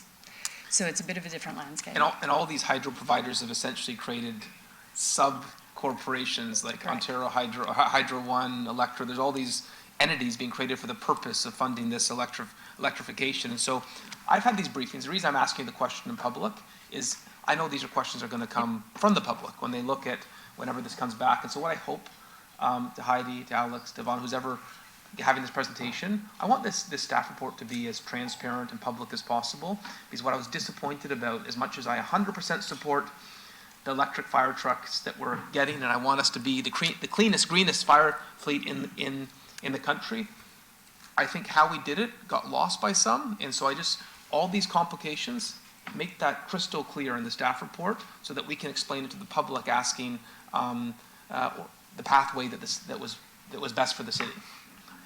I don't think any of that needs to be in camera. I'm assuming as much as this can be public as possible. That would be my wish. Thank you. Thank you so much, Mayor Brown and Dr. Petronich, for making that crystal clear in terms of the challenges with some of these technologies, as we also faced with the sourcing of the electric fire truck and these technologies moving forward. There is a motion now moved by Mayor Patrick Brown, and I will suggest all of members of committee second the motion, if folks are okay with that. So motion from Mayor Brown as well as, Through you, Chair Santos, we would have to go. Oh, we have to stand it down for in camera. Okay. But if I can just ask, would council committee wish to pass the motion to receive the presentation and the staff recommendations, or stand the entire piece down until after closed? I think we could probably receive the presentation, and then we will deal with the motions regarding the report and the amended motion from the mayor after the in-camera discussion. Thank you, Kate. So motion from Mayor Brown to receive the presentation. All in favor? Anyone opposed? That carries. So we will speak to this further in camera and then come back and open to deal with this motion and the amendment itself. Next item on the agenda, thank you, Doctor and team. Next item is delegations. We have delegation 6.1.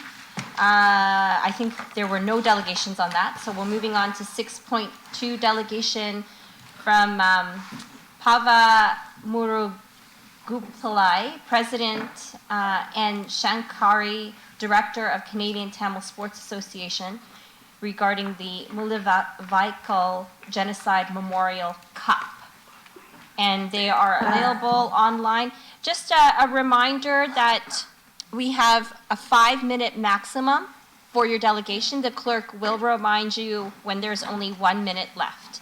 So thank you for coming, and you have up to 5 minutes. Go ahead. Good morning, Council. I'm sorry, is it possible you guys can hear me? Yes, we can. Go ahead. Beautiful. My name is Shankari. I'm pleased to address you today on behalf of the Canadian Tamil Sports Association regarding a significant proposal for our community. We are here to present a delegation for the hosting of the Tamil Genocide Memorial Cup, or as beautifully as you said, the Mulibai called Genocide Cup, an annual tournament we wish to host in the city of Brampton. Next slide, please. So a little bit about ourselves. The Canadian Tamil Sports Association, CTSA, stands as a pillar of the Tamil community with a legacy spanning over 35 years. Since its inception, CTSA has remained dedicated to fostering the growth and development of young athletes to excel in various sports. Through its commitment to promoting sportsmanship, unity, and cultural pride, CTSA continues to play an integral role in shaping the athletic landscape of the Tamil diaspora in Canada. We are committed to continuing our legacy of empowering young athletes and fostering a strong, vibrant community for generations to come. Next slide, please. The Tamil Genocide Memorial Cup aims to commemorate the lives lost during the Mullivaikkal genocide committed against Tamils in the island of Sri Lanka in 2009. May 18th marks as a day of remembrance, and we believe this Memorial Cup would be appropriate being hosted the weekend before on an annual basis. The Tamil Genocide Memorial Cup serves as a platform for the Tamil community to come together in solidarity, and through sports, we honor the resilience and spirits of those affected by the genocide. Next slide, please. Brampton has demonstrated unwavering support for the Canadian Tamil community. Hosting the Memorial Cup in Brampton serves as a meaningful acknowledgement of this support. Additionally, it provides a platform for us to actively connect with the local community and amplify awareness about the genocide. Given the substantial Tamil population in the Peel region, particularly in the city of Brampton, we firmly believe that hosting this tournament in Brampton presents a wonderful opportunity for their involvement and participation. Next slide, please. The proposed venue for the Memorial Cup is the Soccer Center, scheduled for May 11th to May 12th, 2024. That is still tentative. We are trying to work on that as an all-day event. The Soccer Center boasts expansive space suitable for various sports activities and ample accommodations for spectators. Our team is committed to meticulously planning all logistical aspects to ensure the event's success and maintain a respectful atmosphere. With careful organization and dedication, we aspire for this tournament to become an annual tradition cherished by participants and spectators alike for years to come. Next slide, please. The tournament will showcase teams representing the Canadian Tamil community, fostering and sportsmanship amongst participants. A diverse array of sports, including soccer, badminton, and volleyball, will be featured to accommodate different interests and skill sets, ensuring an inclusive and engaging experience for all involved. A prestigious trophy will be presented to the victorious team, serving as a symbol of unity and the collective spirit of perseverance within the community. Next slide, please.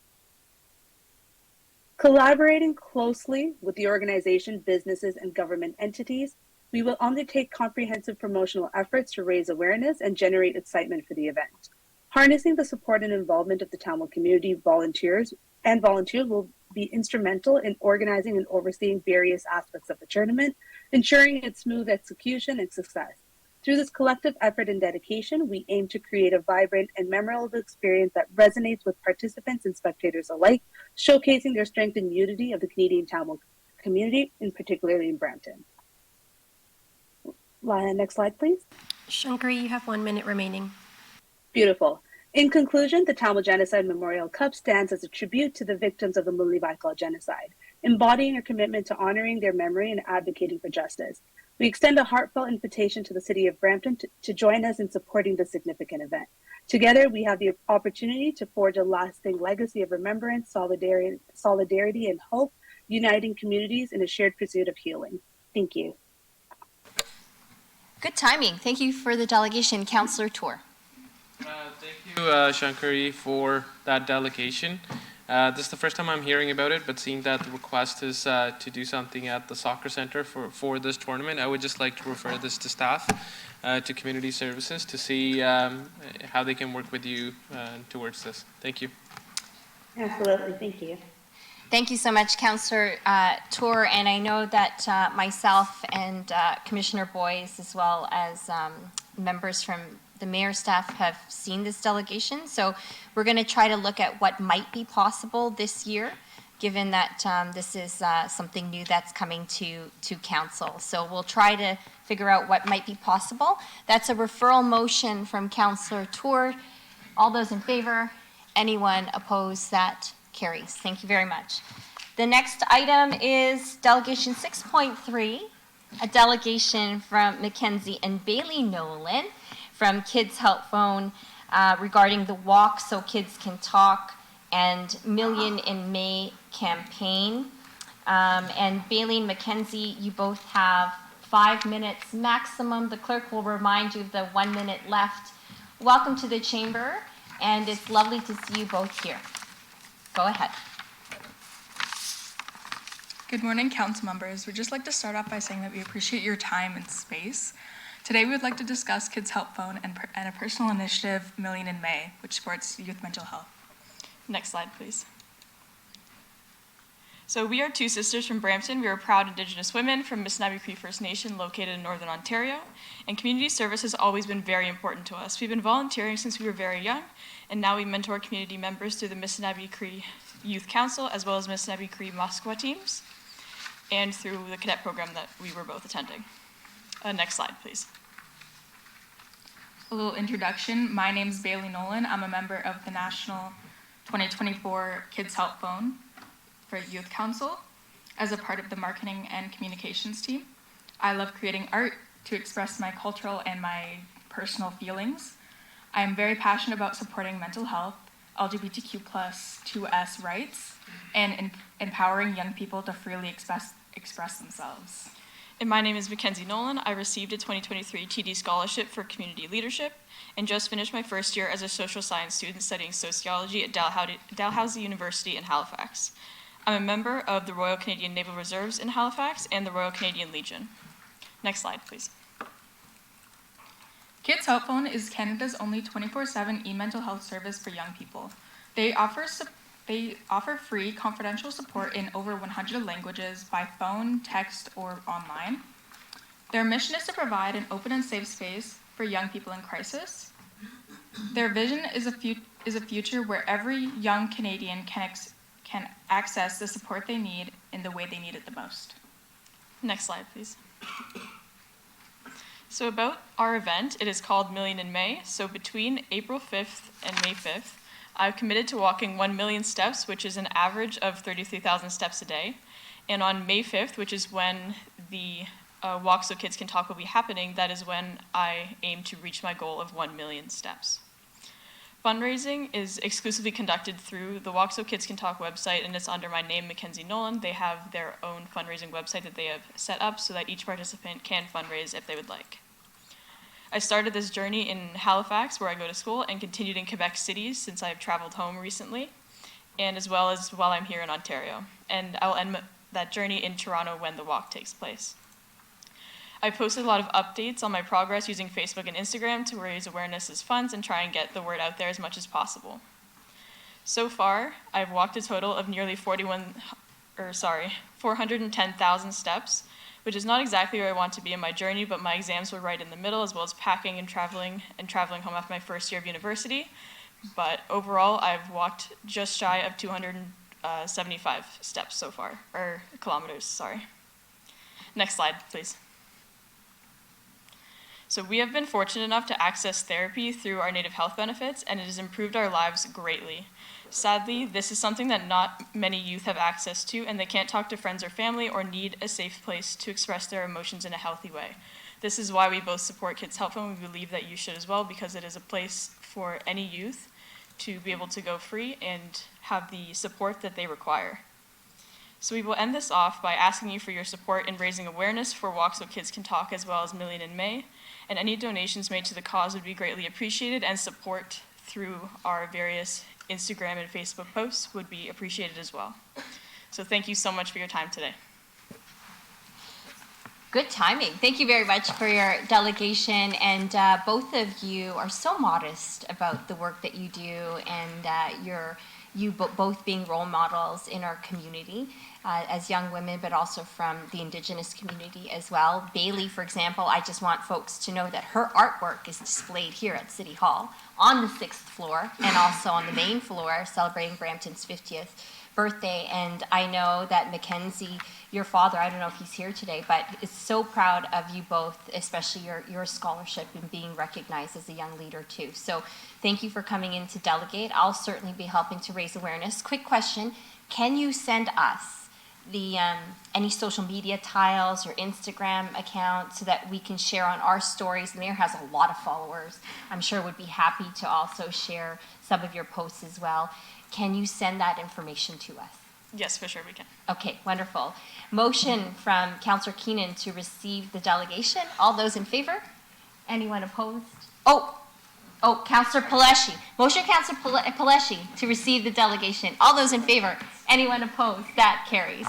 Thank you very much. Thank you.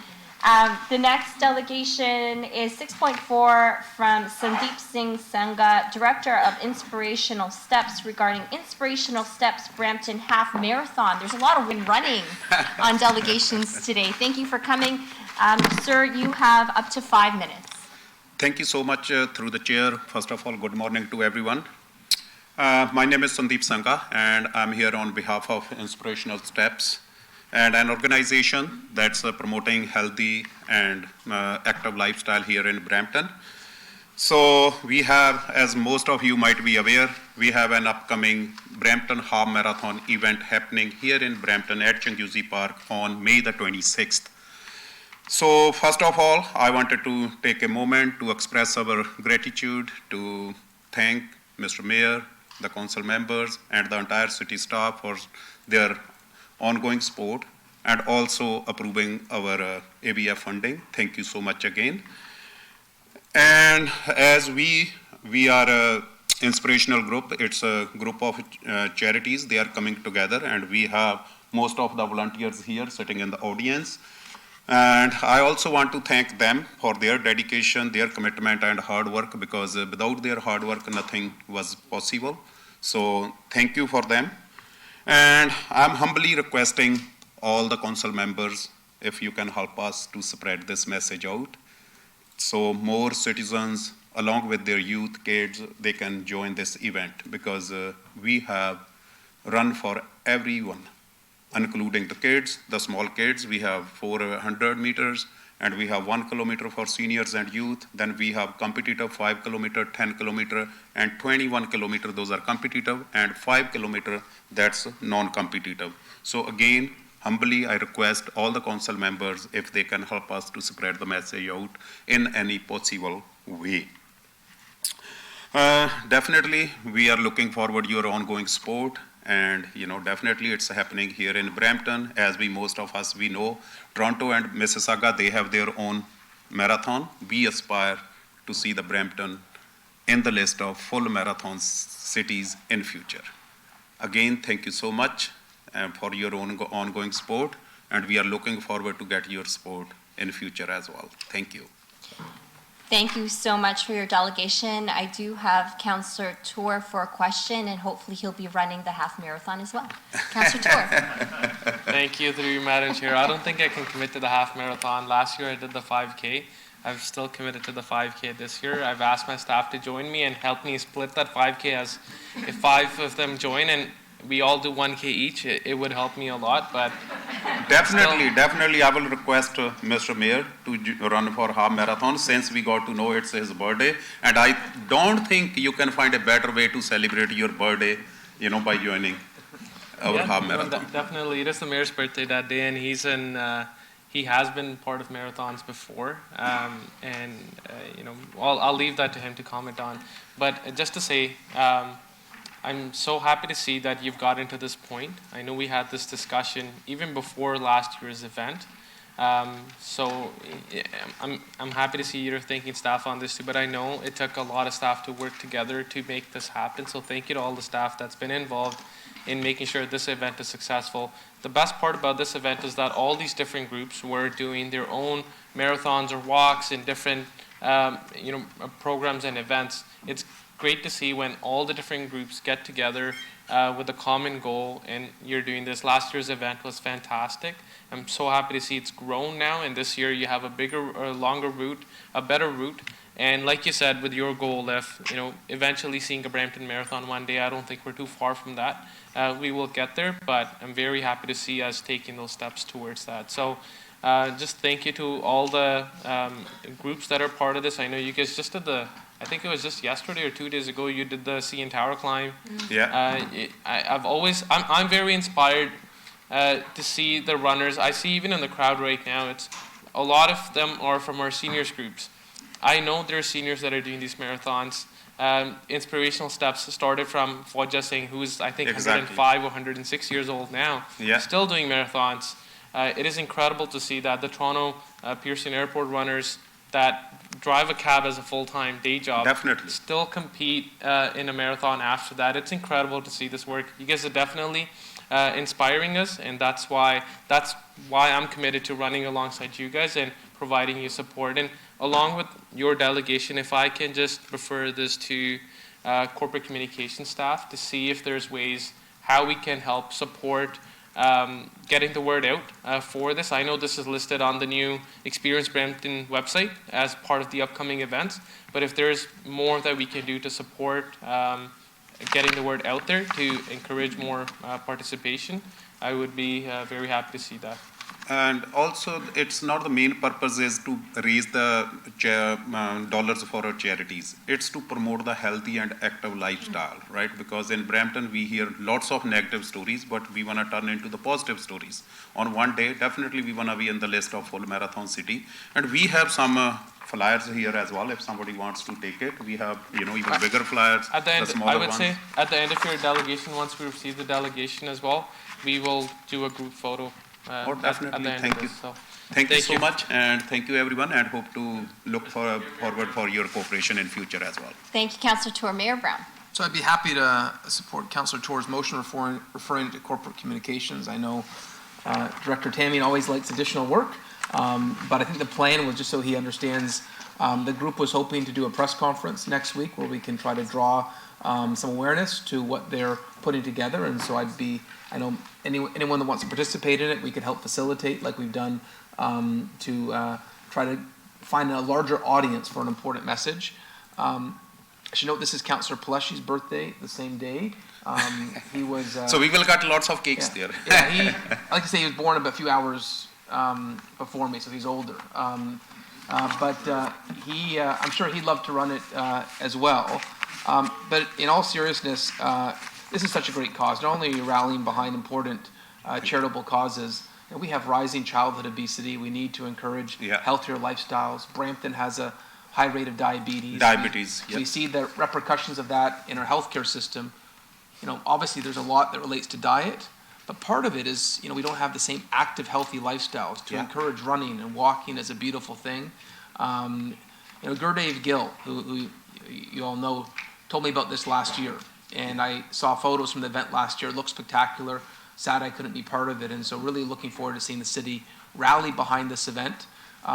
If it's done popular, if it catches on, marathons and runs can be an incredible catalyst for charitable fundraising. You've seen what is raised in Toronto and Mississauga and elsewhere, and excited to support this. I know Councillor Santos wants to know the route. She's an avid runner, so maybe we can promote the route. And I just say to Jason's team, think outside the box. Could we get these posters and put them up in every rec center? Are there any unused bus shelters where we could put up one of these that currently there's not an advertiser? That would be a great help. Any idea of how we could maximize the promotion of this before the event? When you have a new event, half the battle is getting the word out, and would love to help them get the word out. Thank you so much, and we are looking forward to hear from you. Thank you very much. Referral motion from Councillor Tour to corporate communications. All those in favor? Anyone opposed? Mayor Brown, go ahead. Okay, all those in favor? Anyone opposed? That carries. Group photo now, yes.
All right. Everyone come back because we still have a stacked agenda and a couple more delegations left. As folks are reassembling, just a heads up that I am going to try to get us to 12:30 to break for lunch today. And whatever we can cover until 12:30, that's what we will cover. So the next delegation is 6.5 from Simi Sekon, Adam Diabas, and Kara DeSantis, human rights advocates for Brampton for ceasefire, Brampton for Palestine, regarding the genocide in Gaza and Palestinian racism. Great. Thank you for coming today. You have up to 5 minutes.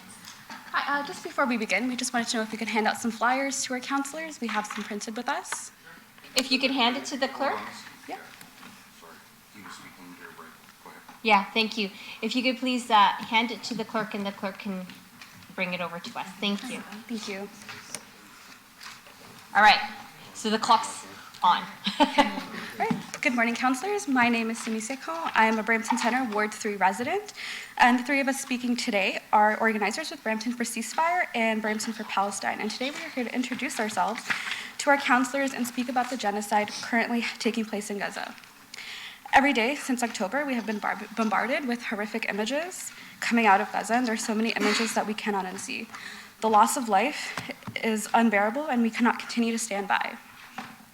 Back in November, councillors Navjeet Kaur Brar and Gurpratap Singh Dur brought forward a motion calling for a ceasefire in Gaza, which was unanimously passed. However, this genocide continues, and there are other demands to be met. Going forward, we hope to work closely with our council members to fulfill these demands in our city. Kara? My name is Kara DeSantis. I'm from Brampton East, and I'm here to address the ongoing genocide being committed by Israel against Palestinians in Gaza, and to urge the City Council to introduce a resolution for a two-way arms embargo with Israel.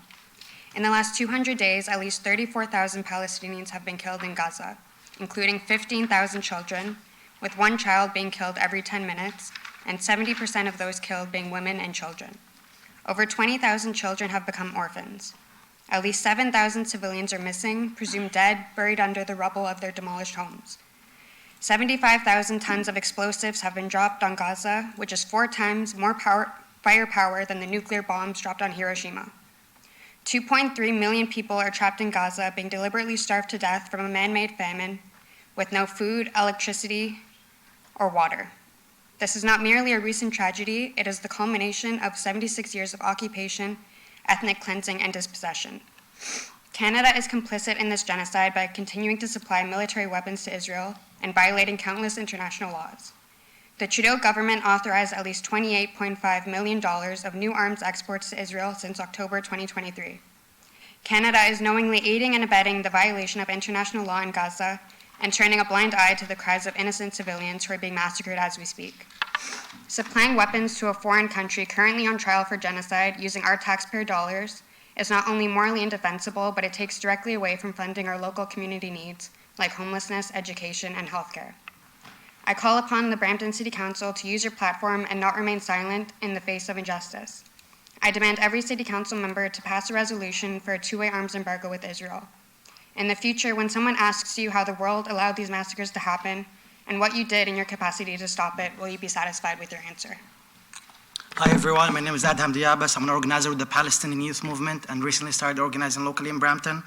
I was born in a refugee camp in the city of Tulkarem in the West Bank, a camp that initially started off as tents of displaced refugees fleeing for their lives in May 15, 1948, when over 7,500 Palestinians, 750,000 Palestinians were made refugees in and outside of Palestine. That day is known to be the Nakba, which means the catastrophe in Arabic. A just and lasting peace in the Holy Lands cannot be established without recognizing and addressing the Nakba and remedying its injustices towards the Palestinian people. I was raised under the most extreme and brutal military occupation of apartheid and Israeli regime. To escape the never-ending discrimination and the inhumane living conditions, my parents decided Canada was the safe haven to a decent life where one can foresee a bright future. In 2013, when my family and I arrived to Brampton as immigrants, I truly believed Canada was a safekeeping country that stands to advocate human rights for all. Unfortunately, I have come to realize that isn't true. Canada is directly complicit, and my tax money has been going directly to fund the genocide in Gaza and the illegal occupation of my You have homeland. under a minute remaining. The exact same armored vehicles I was tortured in as an 8-year-old are being manufactured right here in Brampton. Other companies that are mass producing weapon parts, which have been dropped on Gaza for the past 200 days, and as we speak, are also being made here in Brampton.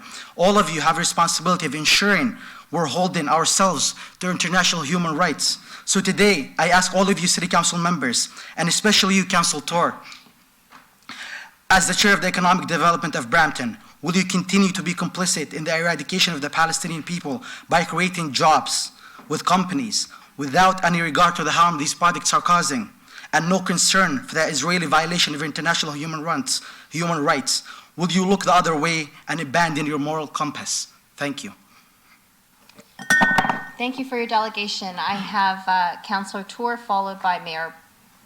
I have Mayor Brown followed by Councillor Tour. Mayor Brown. Thank you, Chair Sanders. Thank you for coming in today. And of course, I'd say proud of the City of Brampton, unlike the Legislature of Ontario, certainly does not ban the keffiyeh here in our legislature, in our house of our democracy here at City Hall. And I certainly feel that the clothing you wear is part of freedom of expression. I was proud of the City of Brampton when we were one of the first cities in the country to pass the motion calling for a ceasefire. And thank you to Councillor Tor and Brar, who took a leadership role in speaking out. Again and again, this has been a city that fights for human rights, that fights for justice. And when we saw religious symbols being prohibited in Quebec, we were the first city to stand up against that. And I have to say, the photos, the images we're seeing in Palestine today are beyond horrifying. The number of children that have been killed makes your stomach churn. As a father, it's very difficult to see the images that are being shared in real time. And I know the grief and the pain that's being felt in Brampton. It reverberates here. I have constituents coming in and telling me about the horror of what they're seeing. This may be a long way away. We're feeling it in Brampton. It was a very different Ramadan because everyone had on their minds the death that we're seeing on a daily basis. And so, Brampton will continue to not be shy in speaking up, in being unequivocal that this death, this destruction must stop. And so the fact that you came in today to speak up, obviously a lot of this is in the federal realm because they're the ones that would be responsible for international trade and Canada's foreign affairs. But every city's voice counts, even if it's symbolic. And I hope that every MP hears what you said today. And maybe we could share a video of this. We could share it with our MPs, with the Minister of Foreign Affairs. And for me, the number of children killed, the last number I saw was 16,000 and growing by the day. If this happened anywhere else in the world, it would garner so much more attention. The loss of a life is the loss of a life, the loss of a life. And I just can't comprehend why the loss of life in one part of the world can be ignored. A tragedy is a tragedy, and this is a tragedy that is happening before our eyes every day. I believe Councillor Tor will have a motion of how we can, in a broader way, share your delegation today. But I just want to say, as mayor of the city, thank you for being here. And this year, when we hosted our iftar dinner, as we do every year, we sent the invitation out across the city with dates from Palestine, from a company called It's a Date, and it was a fundraiser for Palestine. And so, we'll continue to look for ways to highlight the senseless atrocities that are happening every day. Thank you. Thank you, Mayor Brown. I have Councillor Tour followed by Councillor Paleshi. Councillor Tour.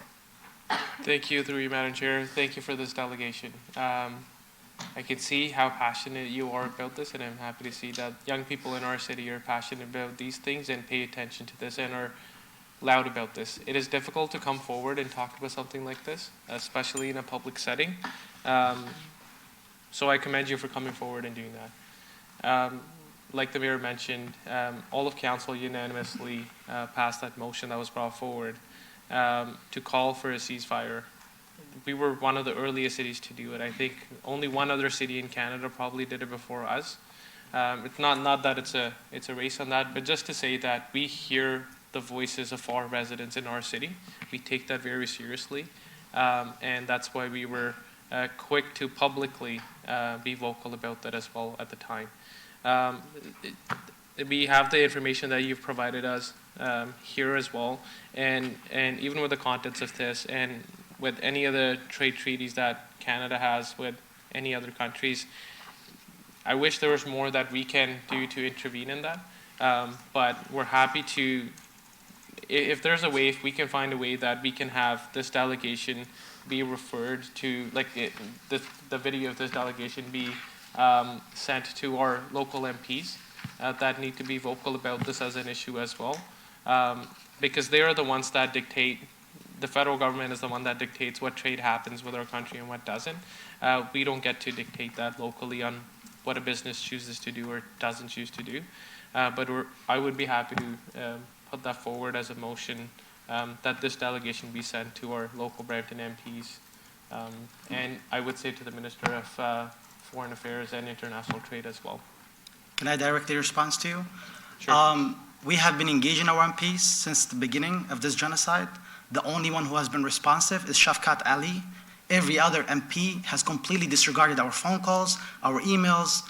Every single thing has not been answered. Every single thing that we presented to them, every single way we tried to communicate with them, they have not been answered. So thank you guys. I really hope we can follow up on this and we can actually get a response out of them. Thank you. For sure. Thank you. Thank you so much. It's a referral motion from Councillor Tour to Government Relations to send to our local MPs. Councillor Paleshi. Thank you, Madam Chair. So just on that, I'll just say that, you know, having our support and especially with the mayor, I think will raise your voice in terms of talking to the MPs. Hopefully, and I'm sure that, you know, once we do something like this and start making our own phone calls, then hopefully they'll start listening. It was November of last year when I took to social media before really any government was talking about anything, asking for a ceasefire. I ask you to keep doing what you're doing, but not just on the genocide that's happening now, also the years of persecution, the years of shutting off water, the years of shutting off power, the years of stopping food into Gaza, the years of removing people from the West Bank and taking them right out of their homes and saying, you don't live here anymore, this person lives here. Talk about that story as well. There's lots that's you know, unfortunately it's inhumane what's been happening for years and years and years, but you know, I certainly support everything that you're saying here today, and wish you, you know, all the best of luck in raising your voice and talking to as many people as you can. Thank you for coming. Thank you so Takes much. courage. Thank you so much, council members. My last thing I want to say is we have to proactively work on identifying and combating anti-Palestinian racism, and not just Islamophobia. Palestinian racism is a real thing. Anti-Palestinian racism, we've seen, like you mentioned, the Mayor Ford, we've seen what the Ford government in the legislative building and how they banned the kufiya. So we actively have to work and address an anti-Palestinian racism. And May 15th is Nakba Day, which is known as a catastrophe, as I mentioned. We are really hoping to start recognizing that in the schools across the Peel District. We will be putting pressure on the officials in the school district to recognize the Nakba as a day of the Palestinian people being displaced and discriminated against across history. Thank you so much. Thank you. So just one second. So just so you know, the procedure is that you could only respond to questions of council. I let that one slide, but Mayor Brown and Councillor Tour now have further comments. So Mayor Brown. Just briefly, Musin, who is, right up there.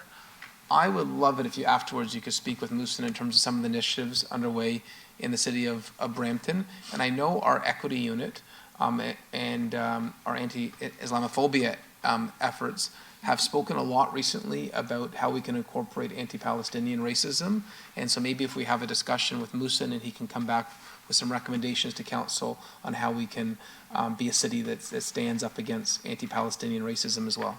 Thank you, Mayor Brown. So I'll suggest that we just amend this motion slightly to be referred to government relations, to forward the delegation to local Brampton MPs, and also to our equity office.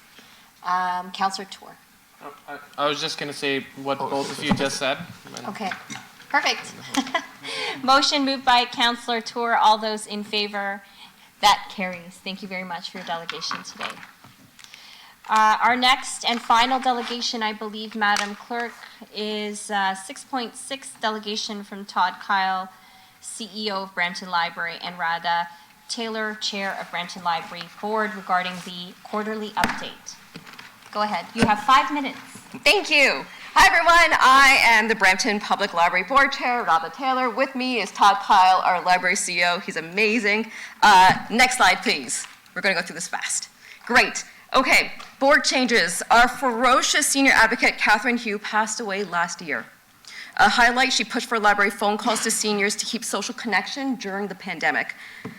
In light, we would like to welcome Meg Rathode. Meg is a PhD candidate at U of T. He absolutely loved libraries, and he's growing into this role so well. So we're very, very lucky to have him. Next slide. The library inspires connections. Great. Next slide. The trends that we're seeing right now, you're going to be seeing some repeat slides with different information. The trends are similar to as prior, where digital use is going up. We have more active users as well as more market penetration. We are rebounding post-pandemic. However, we have dropped more in physical circulation, and as such, let's talk a little bit about the Chinguacousy branch. Next slide, please. All other branches sit at 80% visitor recovery, pardon Ching. At this location, study rooms and programming rooms are shared scheduled spaces. The demographic has also changed from citywide resident to the local community around the ski chalet. So the slight demographic change there. Next slide. Ching currently sits at half of the circulation levels than pre-pandemic. Partially, it is because of less feet through the doors. Next slide. However, we also reduced our circulation slide due to the physical slide and floor weight restrictions, logically, and we pared down our books to around 1/3 of the volume, and less books does lead to less circulation. Next slide. So yes, our physical footprint has changed, and the branch is highly used. It's busting at the seams. It's just bustling in there. And in addition, the location is gorgeous. We thank Parks and Rec for sharing the ski chalet with us so we can continue to service the community. Some considerations and innovations are the vinyl sides placed strategically to avoid wall damage, brick return slots that replace windows without damage, and battery charger loans in place of electrical retrofit for studying. So I encourage you all to visit the space. On to Todd. Thank you very, very much. Can you go to the next slide, please? So the things that we've been doing in order to deal with the capacity limitations that we have, many of these we've reported on before. Just want to call your attention to the development of our 9th branch. I'll have an announcement on that in a second. The continued search for a long-term site for our Chinguacousy branch, and of course, the process underway to align our facilities master plan with the recreation master plan. That's ongoing right now. Next slide, please. So I'm happy to announce that we've just finalized a lease for the library's 9th branch to be located in the east end of the city. It will be known as Claireville.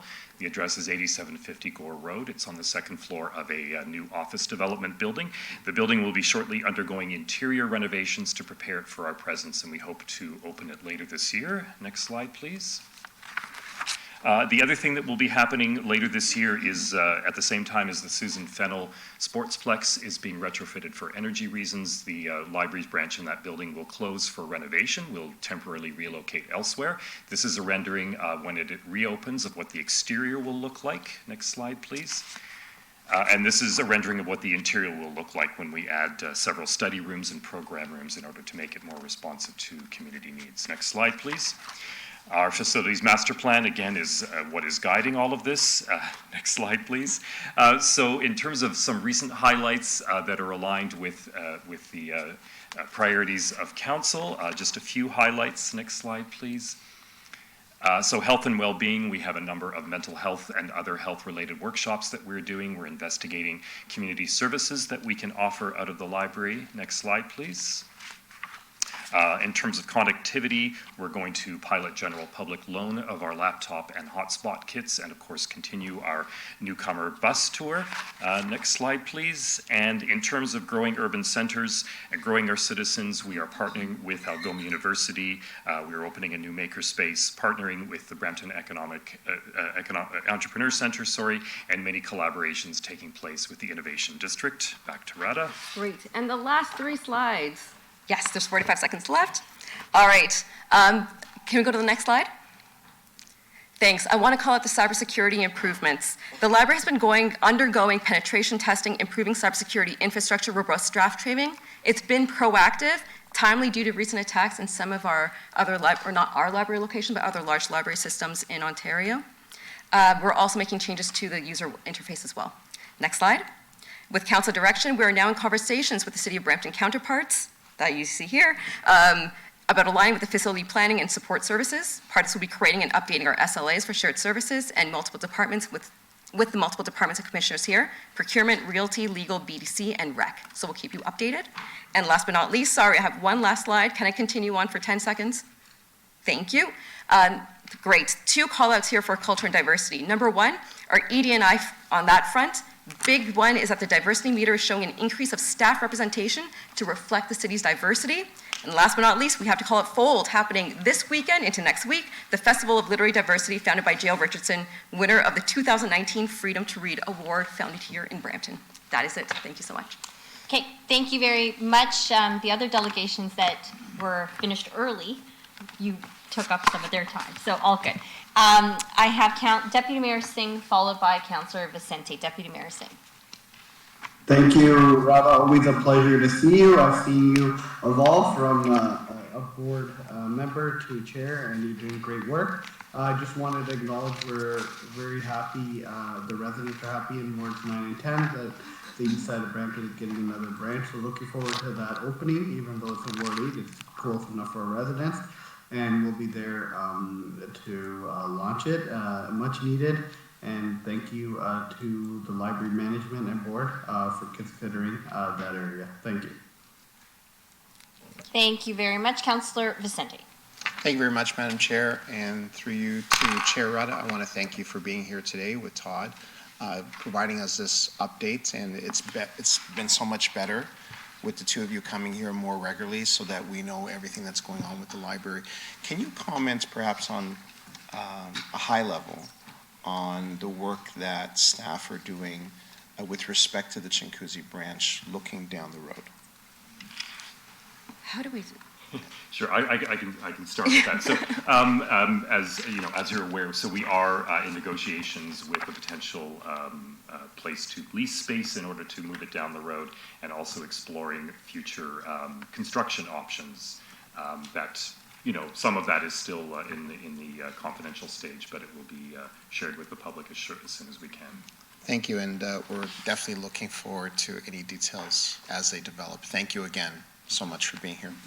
Thank you. Motion to receive. Thank you. Motion to receive the delegation from Councillor Vicente. All in favor? Anyone opposed? That carries. Thanks. The next item of the agenda is government relations, which was actually put into consent. But we still have 7.3 within government relations update, which is a staff report regarding Bill 185, Cutting Red Tape to Build More Homes Act 2024, overview of proposed policy changes to planning and growth-related legislation. And that, I believe, is a presentation from staff. Carolyn, thank you for coming. Welcome. You don't have 5 minutes. You have time as a presentation. Go ahead. Thank you. And sorry, Steve, did you want to check this? Sure.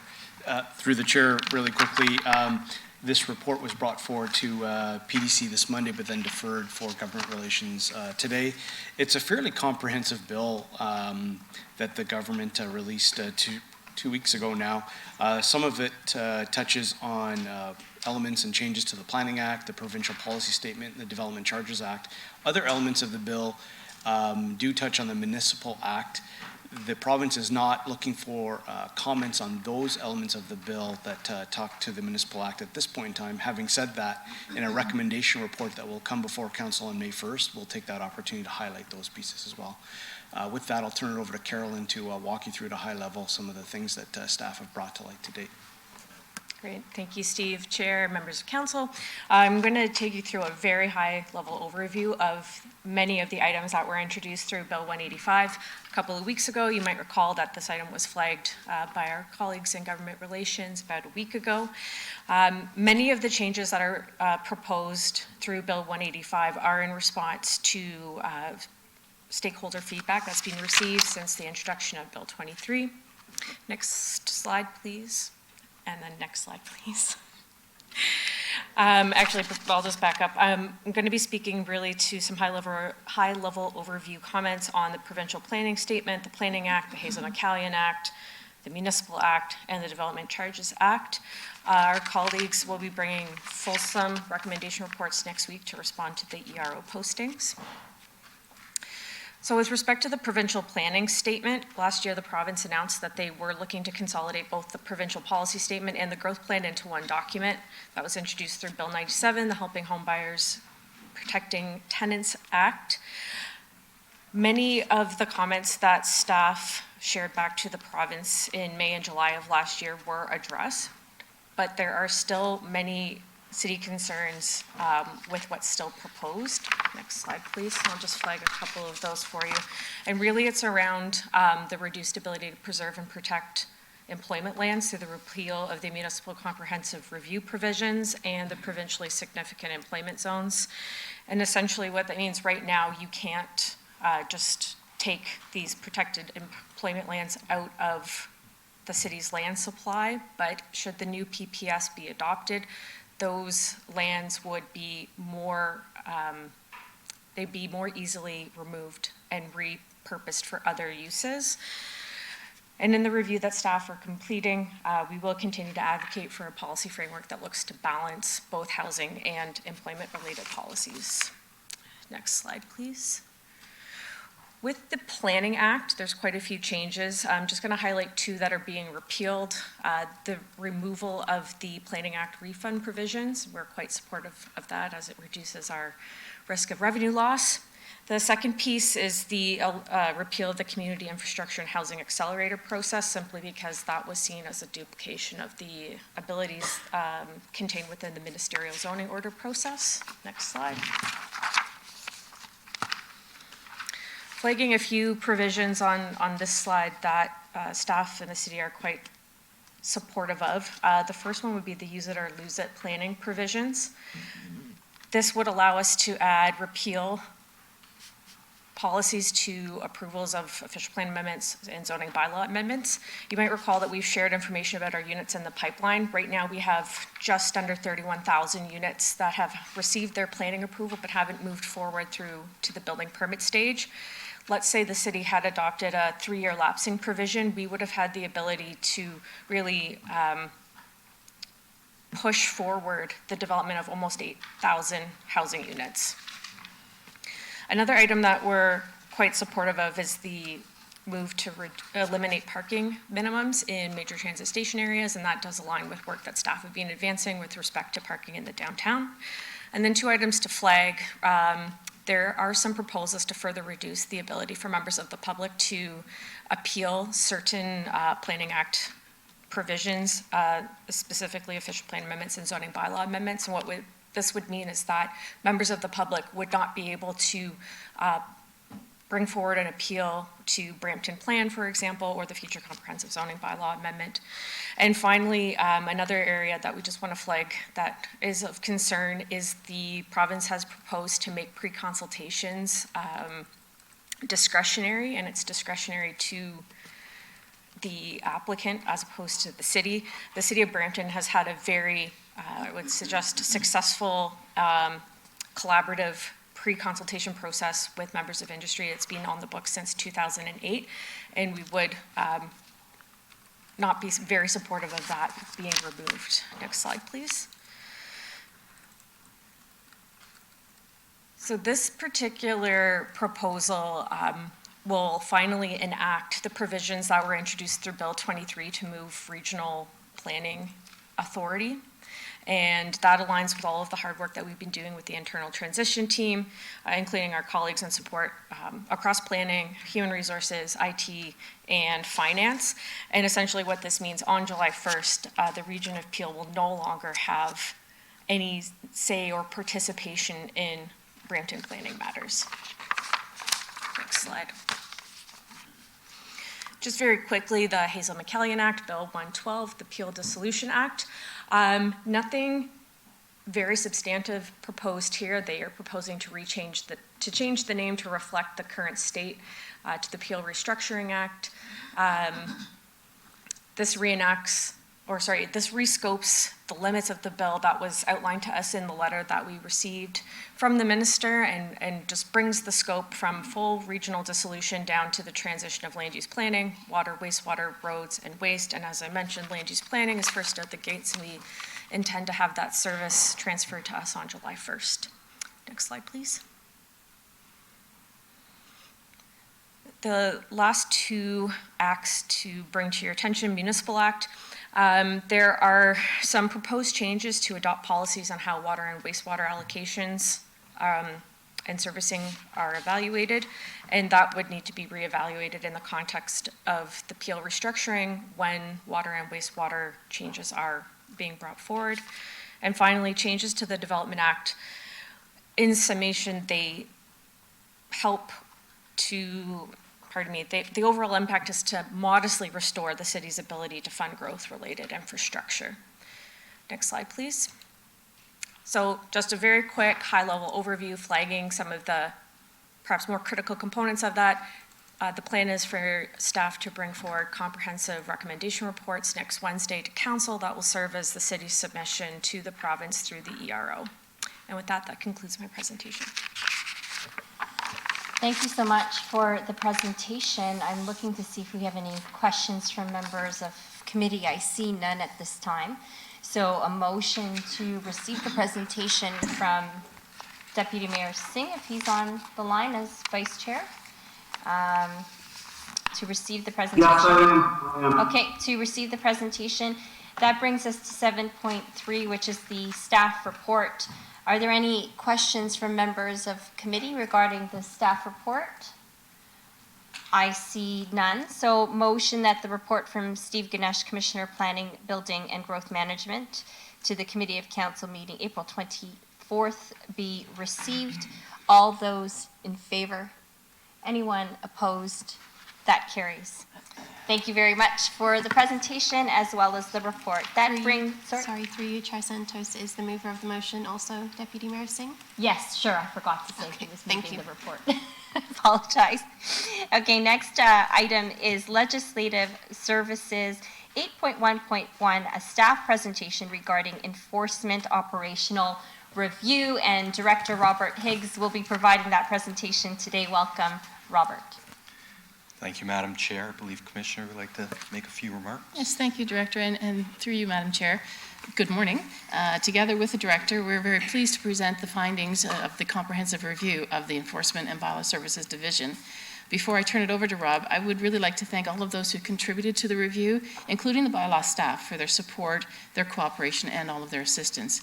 In addition to a solid understanding of the current operations, we now also have important information that we need to map our path forward. So with that, I'll turn it over to the Director. Thank you, Rob. Thank you very much, Madam Chair, Council. Just thank you very much. First and foremost, the Commissioner and I would like to express our appreciation that Council had initiated this prior to our arrival. It would certainly have been one of our first tasks, and your proactive approach has certainly set us up for success. The final product is certainly valuable, but it should be noted that the extremely short timelines did not allow for a fulsome research of all the recommendations, and you will see this most in relation to the ones that speak to other areas within the area, within the city of Brampton. I'd also be remiss if I did not acknowledge the significant effort of staff member Allison Sander in bringing this project to this point. If we can go to the first slide, please. This just outlines the process that was followed It began in January of 2024, concluded in March of 24, and as we suggested, those are tight timelines, but a lot of work was put in there. Next slide, please.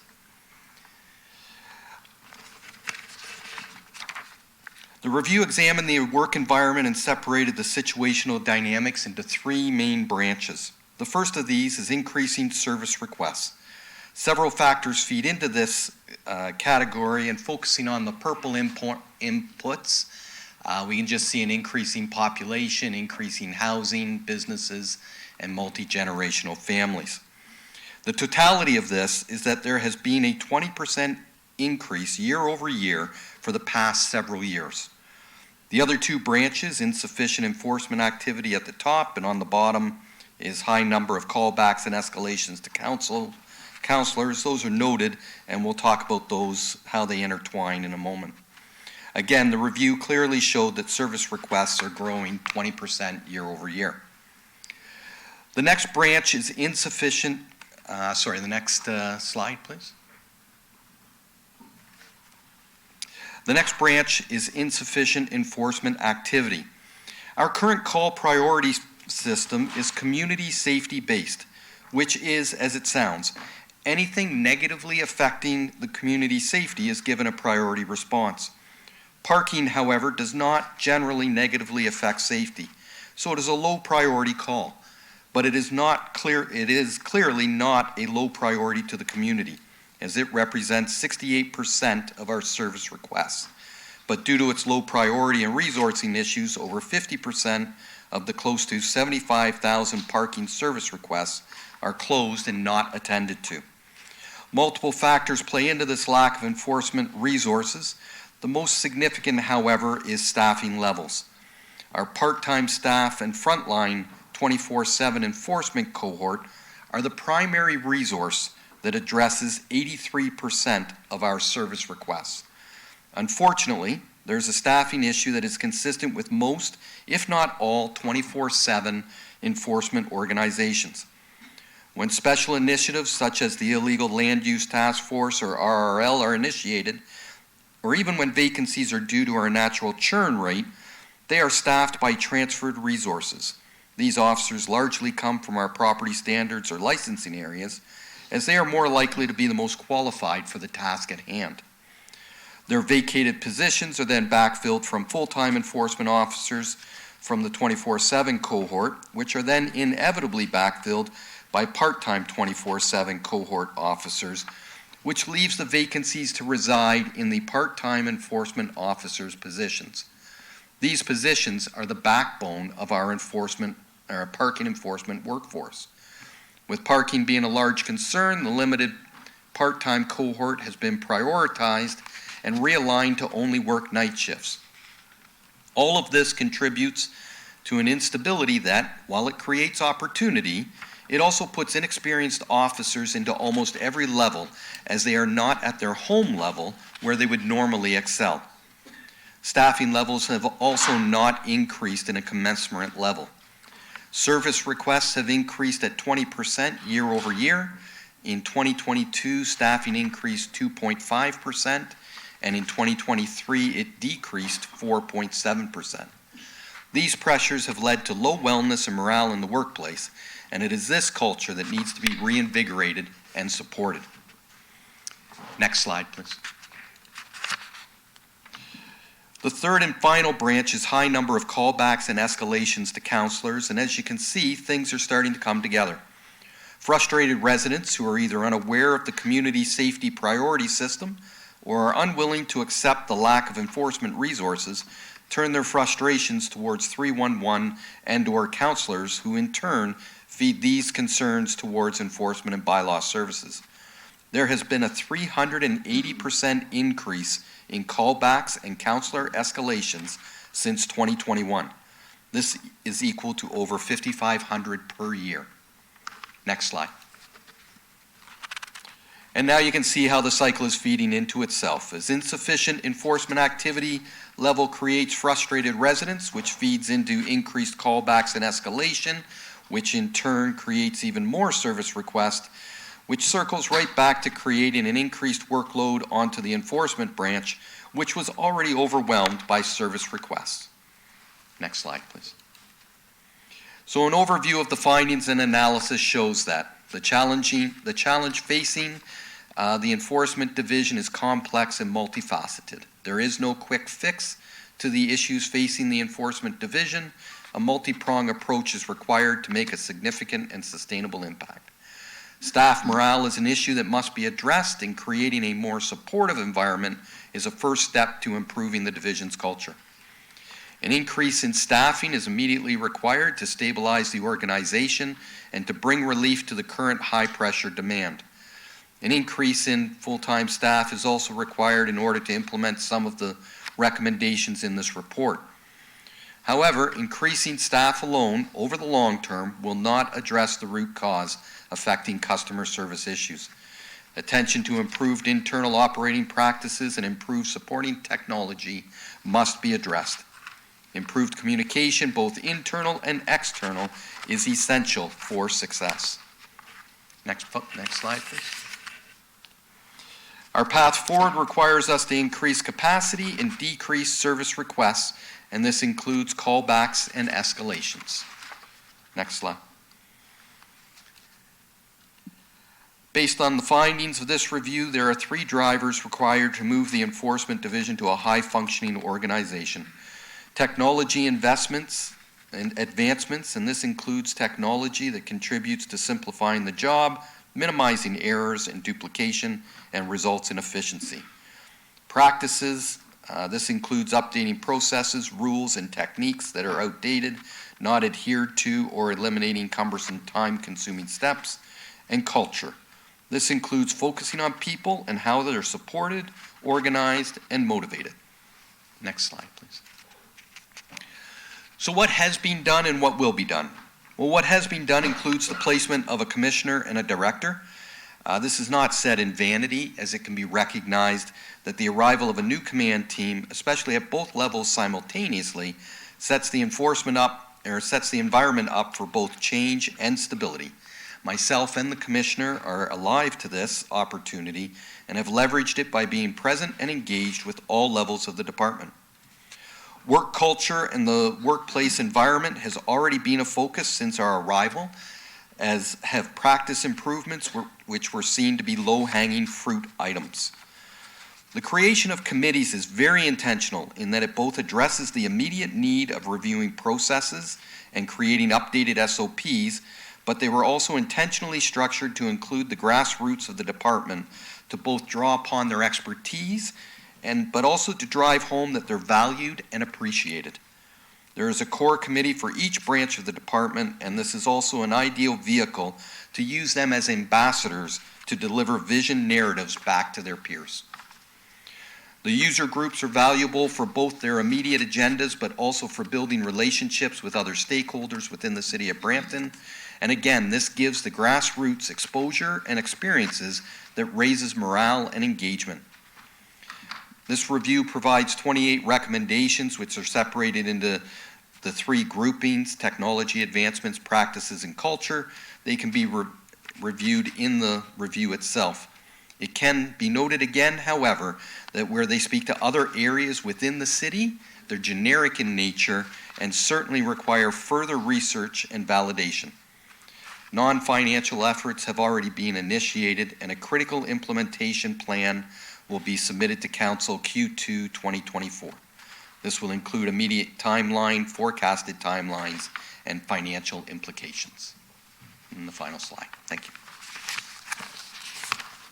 Thank you so much, Robert, for that presentation. I have a question from Councillor Keenan, and then I have a couple of questions as well. Councillor Keenan. Thank you, Madam Chair, and thank you, Rob, for your leadership as well as you know, this presentation. You know, it goes without saying that in every town hall I've been in since being elected, and the reason I ran, all seem to have a big component around bylaw. So I want to thank the bylaw officers for everything they do. Selfless work. We know that 9 times out of 10 we're sending them out there on behalf of the community, and the people they're going out to see aren't happy to see them. So I want to acknowledge the work that they do.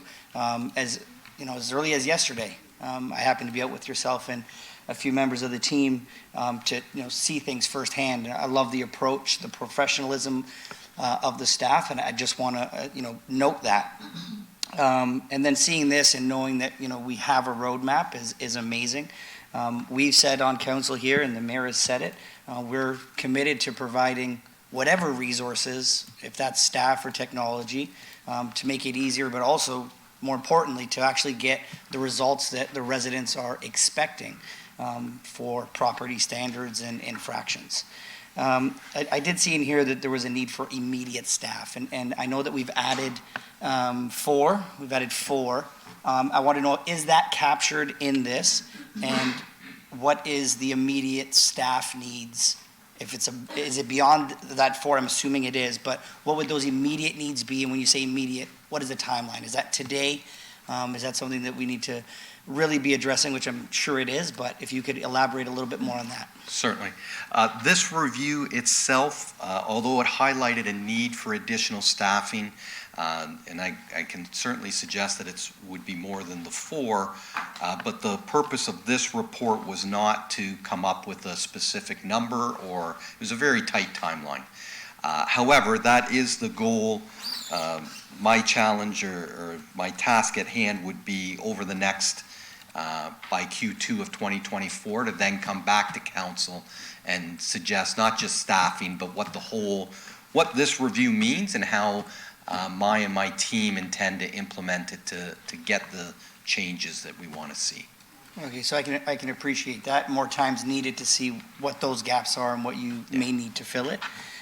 Okay, so that's great. I guess I'll hang on and wait a little bit longer till we can actually see what those needs are. But I really just want to thank you for bringing this forward in the presentation today. Thank you.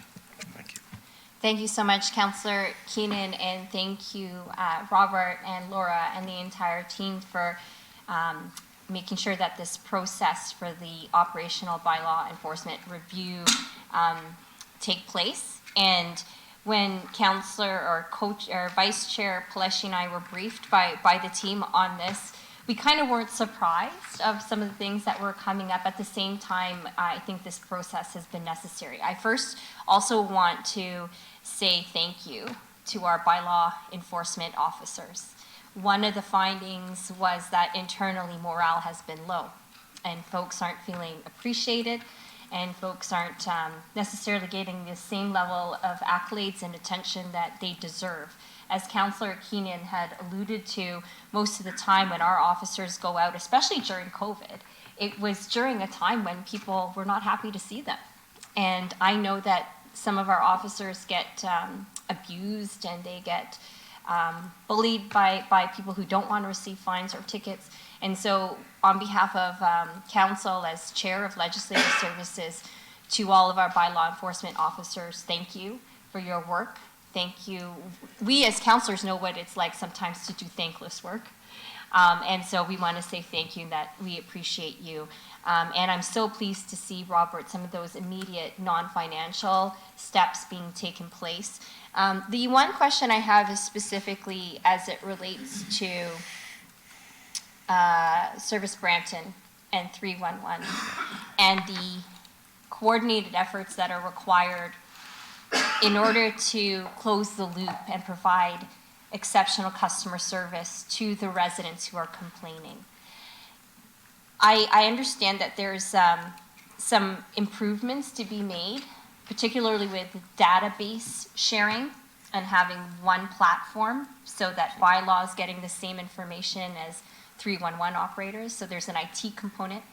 And then there's also, I think, a communications component, and how do we close the loop? Is it bylaw officers getting back to residents? Is it Service Brampton getting back to residents? Like, can you just share some of the possible improvements in streamlining and coordinating the efforts between 311, Service Brampton, and bylaw enforcement?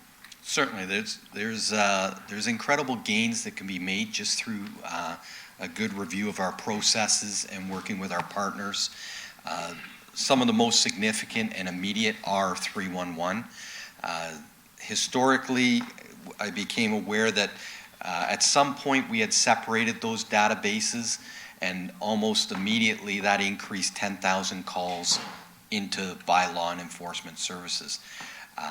By removing the barriers and increasing the training so that we can ensure that the message that goes out has the acceptable quality control, we can make sure that those escalations are immediately reduced. And that is the goal of the 311 working group. And they're all very excited to dig into that.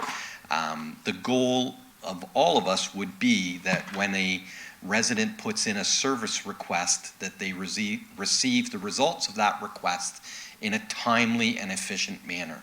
And the better we do that job, the fewer escalations that come back to us.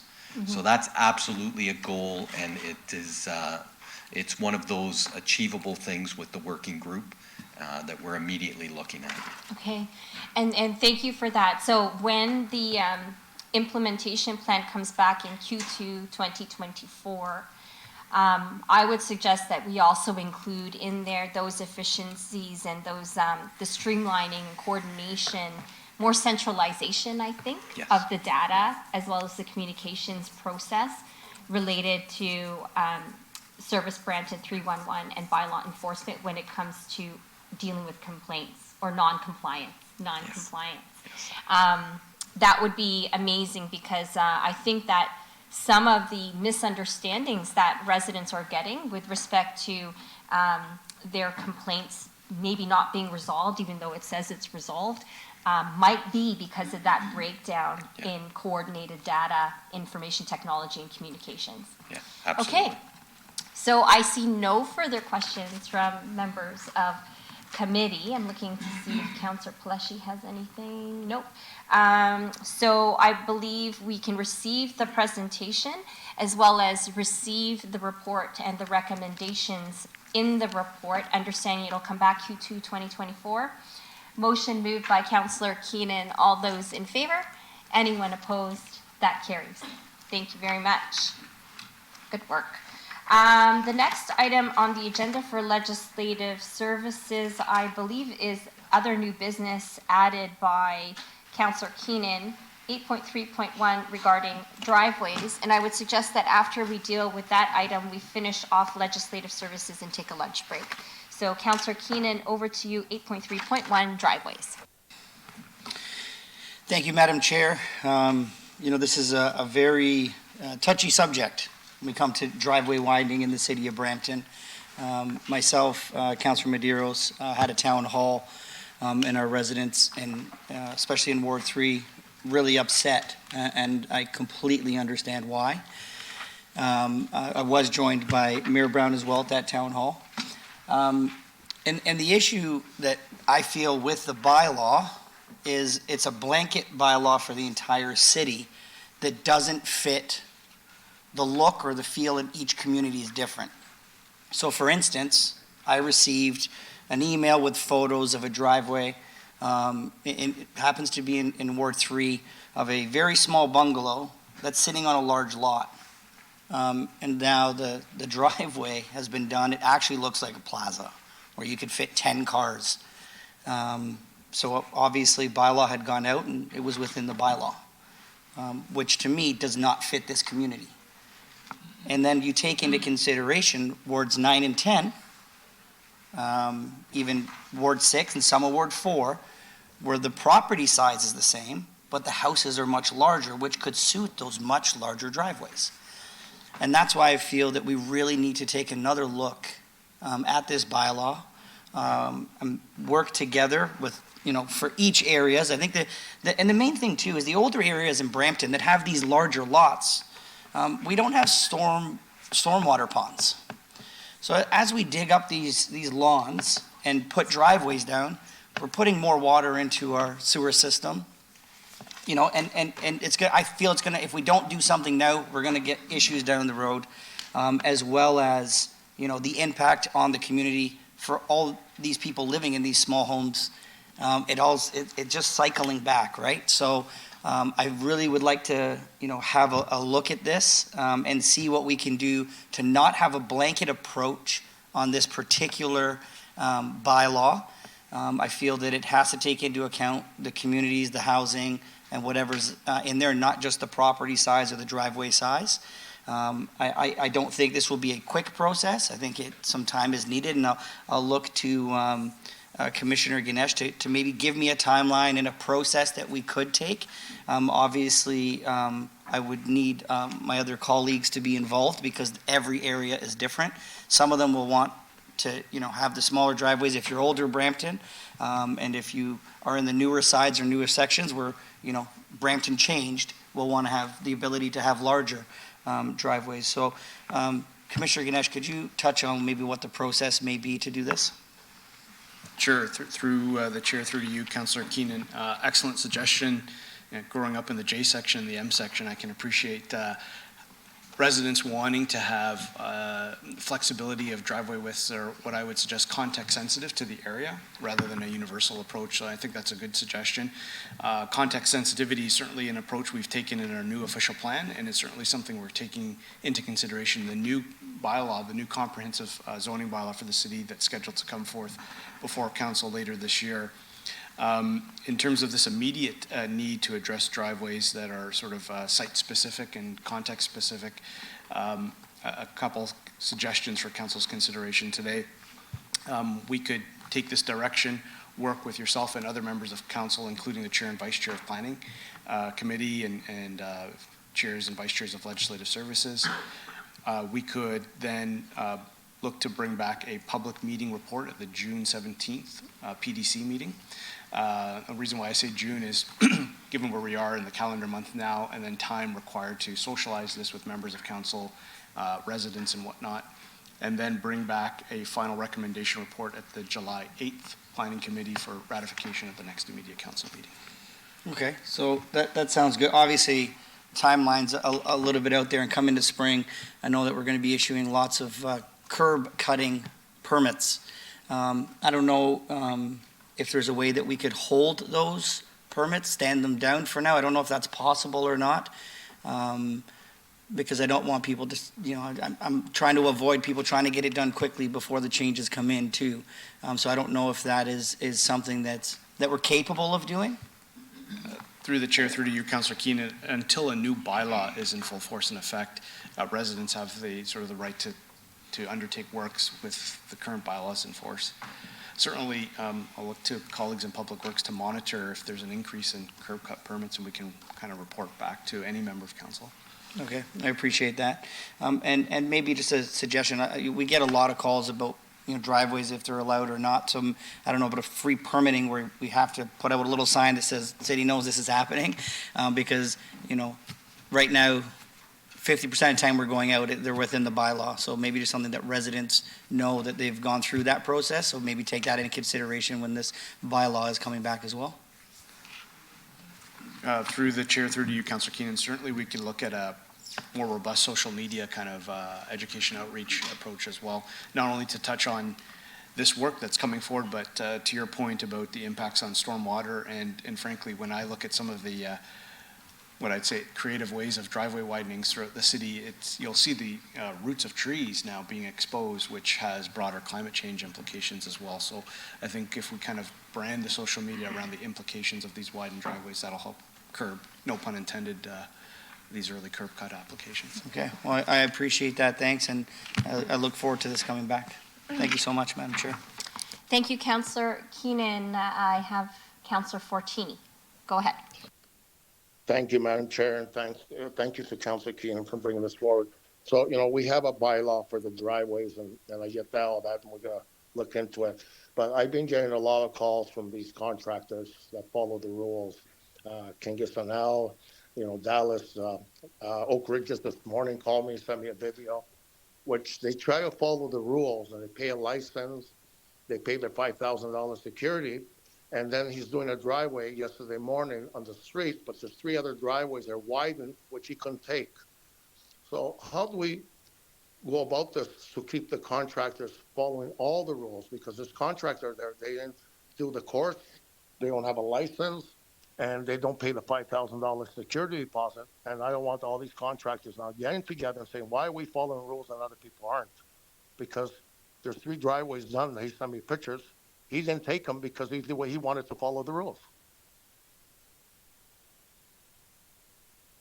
Thank you, Councillor Fortini, I'm not sure if that's a question. Do you have a question, There is a Councillor question Fortini? to staff. What do we do? He files complaints to the city that these contractors are out there, and nothing has been done. Now they're asphalted yesterday morning, and now we're gonna go back to this resident and say, you broke the rules. So he never took the contract to follow the rules, but other people are breaking them. So if we have a certain bylaw or certain rules and people are following, we gotta look at the people who are not following. Because sometimes the residents do not know. And this is back where we started 3 or 4 years ago. So how do we crack down on these contractors that just don't obey the rules? Okay, so thank you, Councillor Fortini. So I think Councillor Fortini is asking about contractors of these driveway conversions who don't follow rules. I think Commissioner Ganesh might have an idea. Through the chair, through to you, Councillor Fortini, perhaps what we can do, it's kind of timely you asked that question on the heels of the presentation from Legislative Services that talks about enforcement and bylaw. This is something that obviously, if there's a 311 service call about a contractor or contractors not abiding by the rules, we'd look to enforcement to go out and attend the site to see if there's an implication of property standards. And then that service request would then be filtered to the appropriate department. Perhaps one of the things I could suggest at this time as part of our report back, we could have a little segment in the report that speaks to some opportunities for improvement and cross collaboration between planning, public works, and legislative services to rectify that. Yeah, thank you so much. And that's why I told Sal yesterday. He says, well, I did report it 2 weeks ago. Now it's asphalt and nobody went out. But, I just don't want these people to say, we're following the rules. You know what, next year, we want our $5,000 back, and we're not gonna follow it if everyone doesn't do it. So they've been very good to try to keep the driveways under the bylaws, but we always have these people fly by night, and let's hope to see how we could crack down on them when they call to go out there, because I feel also bad for the residents after too. So, okay, thank you so much. Okay. Just for clarification, because I know Councillor Keenan had asked a few questions, Commissioner Ganesh, what would you need in order to get back to Councillor Keenan on some of those issues related to driveway extensions? Through the chair, I would take Councillor Keenan's discussion item as direction to staff to then work with members of council who are interested. I'll start with the chair and vice chair of planning committee, obviously chairs of and vice chairs of public works and legislative services to form a bit of a working group, if you will. That working group will liaison with staff and will bring back a report at the June 17th planning committee, which will be a public meeting report because we're making changes to the bylaw and therefore the public needs to be noticed. I'll look to the clerk for advice here. I don't believe we need a motion or anything. I just take this as direction. Through you, Chair Santos, that's fine. Okay, so taken as direction to staff, and we will see a report around June 17th. Wonderful. Thank you very much.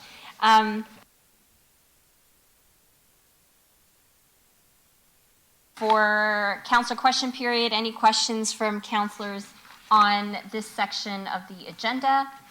Seeing none, public question period. Any members of the public who have any questions regarding legislative services agenda items for committee of council today?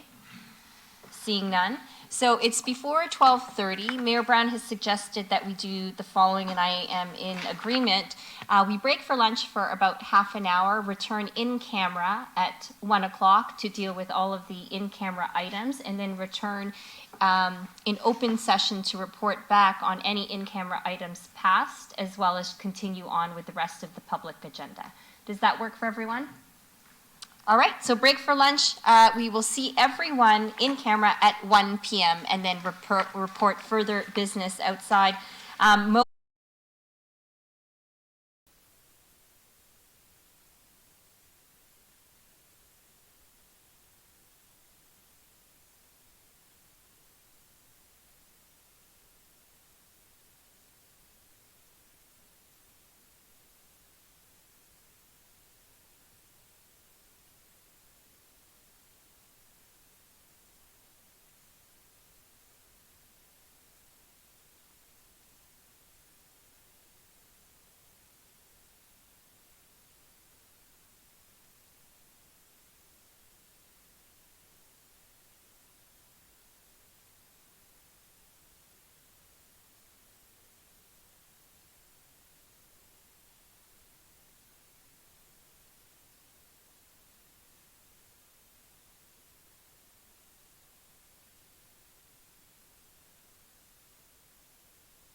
Hi, Councillor Singh, it's Tammy from the clerk's office.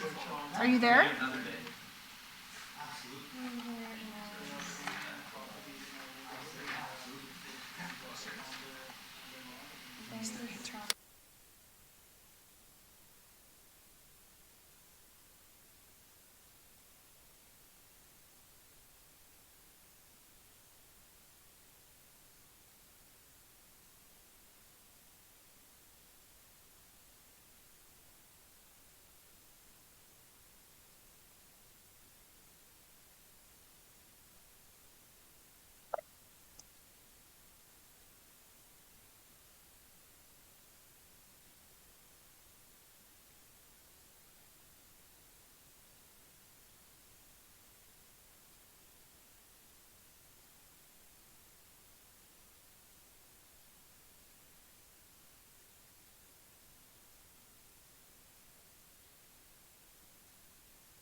Do we have quorum, Madam Clerk?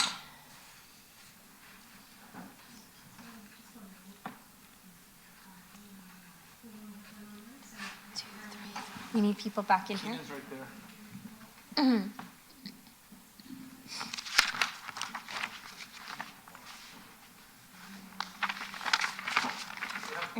Okay, thank you very much. In the continuing interest of transparency and open government, I will now ask the clerk to summarize in public session any outcomes from today's closed session business. Madam Clerk, over to you. Thank you. Through you, Chair Santos. Item 15.1 was approved on consent. However, there were open session recommendations, so we would require a mover for those. Okay, moved by, I'm happy to move it. Okay, as chair. All those in favor? Anyone opposed? Thank you, that carries. Okay. Item 15.2 was considered in closed session and direction was given.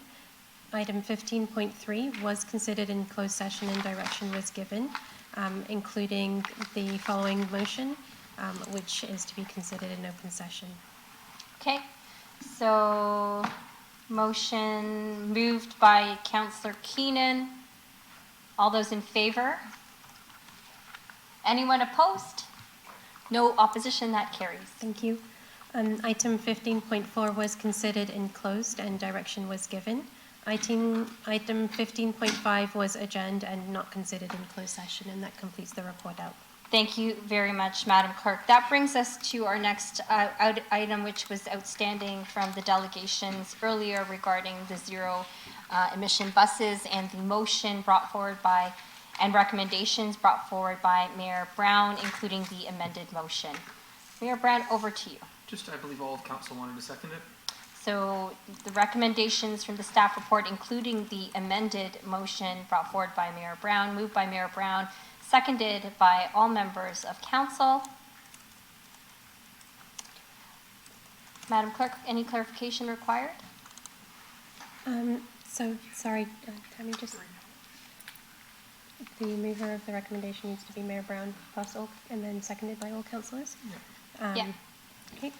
So both the recommendations and the motion, amended motion from Mayor Brown, moved by Mayor Brown, seconded by all members of council. All those in favor? Anyone opposed? That carries. That brings us to, I believe, economic development is our next section. I know that there are no items in economic development. Do any members have any questions related to any items on economic development? Seeing none, Madam Clerk, are there any questions from the members of public for economic development?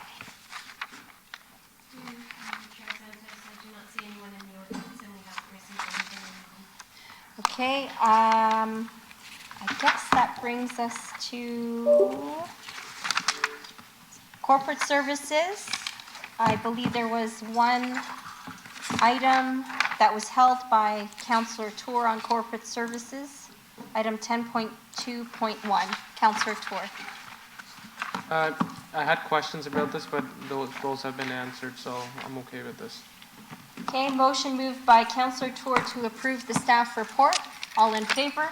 Anyone opposed? That carries. That brings us to added discussion items and other business. Mayor Brown, item 10.3.1, Christian Heritage Month. Yes, I can speak to this. I had met with the Christian Heritage Month committee. It is now led by Pastor David Saffery. They had a great event this year. It was actually overcrowded at City Hall. So they requested a bigger venue. I believe through Megan Guerra, they've realized that the Rose Theatre is available Sunday evening, December 1st.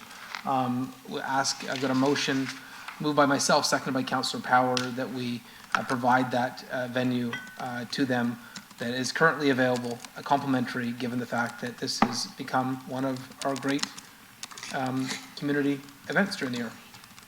Okay. So we're just waiting for the clerk to finish writing the motion. And I know Councillor Keenan's worked with Pastor David Saffery before as well, and he's congratulations to him on this new role as chair of the Christian Heritage Month Committee. He has been in Brampton since 1986 and is just a tremendous, extraordinary Bramptonian who gives a ton back. He just opened in his church an arts, culture, and daycare hub to provide services to the community free of charge. Okay. So moved by Mayor Brown that staff be directed to provide complimentary use of the Rose Theatre for the Christian Heritage Month event. Is there a specific title? I thought there was a motion that was prepared by event staff already. Was that not sent in? I thought it was December 1st. Was it Sunday, December? Is that a Sunday evening, December 1st? Is that a? Anyone from? Sorry. Is Jason's Megan here? They had drafted a motion. Oh, okay, sorry, I do see it here. Let me just pull that up. Okay, 1 second as the clerk will pull it up and include it into notes. Oh, here it is. I have it. I got a copy right here. Okay. Therefore be it resolved, Cultural Services staff facilitate Bishop David Saffery's event commemorating Christian Heritage Month at the Rose, Brampton on Sunday, December 1st, and the Commissioner of Community Services waive all associated rental fees. Moved by Mayor Brown, seconded by Councillor Power and Councillor Keenan. All those in favor? Anyone opposed? That carries. Thank you. There are no further items in corporate services. Do any members have any questions regarding the corporate services agenda? Seeing none, do any members have any, members of the public have any questions regarding the corporate services agenda for today? Seeing none, thank you very much. That brings us to Public Works, and I believe we only have one item, which is the winter maintenance item, which requires a decision by council. And over to Councillor Vicente to chair. Okay. So in Public Works, the item in Public Works is item number 11.2.3, budget amendment and award strategy for NRFP winter maintenance services 2024 to 2034. That's 10 years in all wards. Do any members have any comments or questions regarding the staff report? And I believe staff is looking for direction. Anyone? Councillor Tour. I was just going to make, so I don't have any questions about this in particular right now. I was only going to say that I know Councillor Paleshi isn't on the line, I believe, right now. And Councillor Broad is not here either. If you want to make a decision on this, we can have the discussion today, but can we make a decision on this at council next week? So, just want to say that. Yeah, thank you, Councillor Tour, for bringing that up. As Councillor Paleshi is not here and Councillor Brar is not here, and it has to be ratified at council anyway, motion from Councillor Tour to refer this to council for discussion next week. All in favor? Anyone opposed? That carries. Madam Clerk, I think that's all we have in Public Works. Correct? Next item is questions from members on the Public Works section. No questions from members of committee.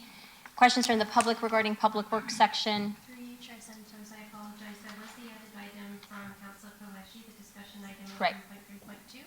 Yeah, and that's Public Works, right? Item 11.3.2 is about the Environmental Education Center that Councillor Paleshi wanted to discuss. Let's refer that to council as well. He asked us to refer that as he's not here. Motion to refer from Councillor Keenan. All those in favor? Anyone opposed? That carries. We will discuss that at council next week. Any questions from members of the public regarding the Public Works section? Sylvia.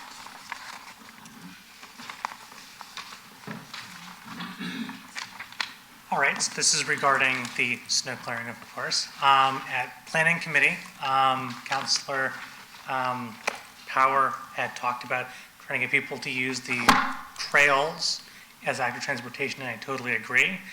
Are there plans to bring some of the trails up to winter clearance?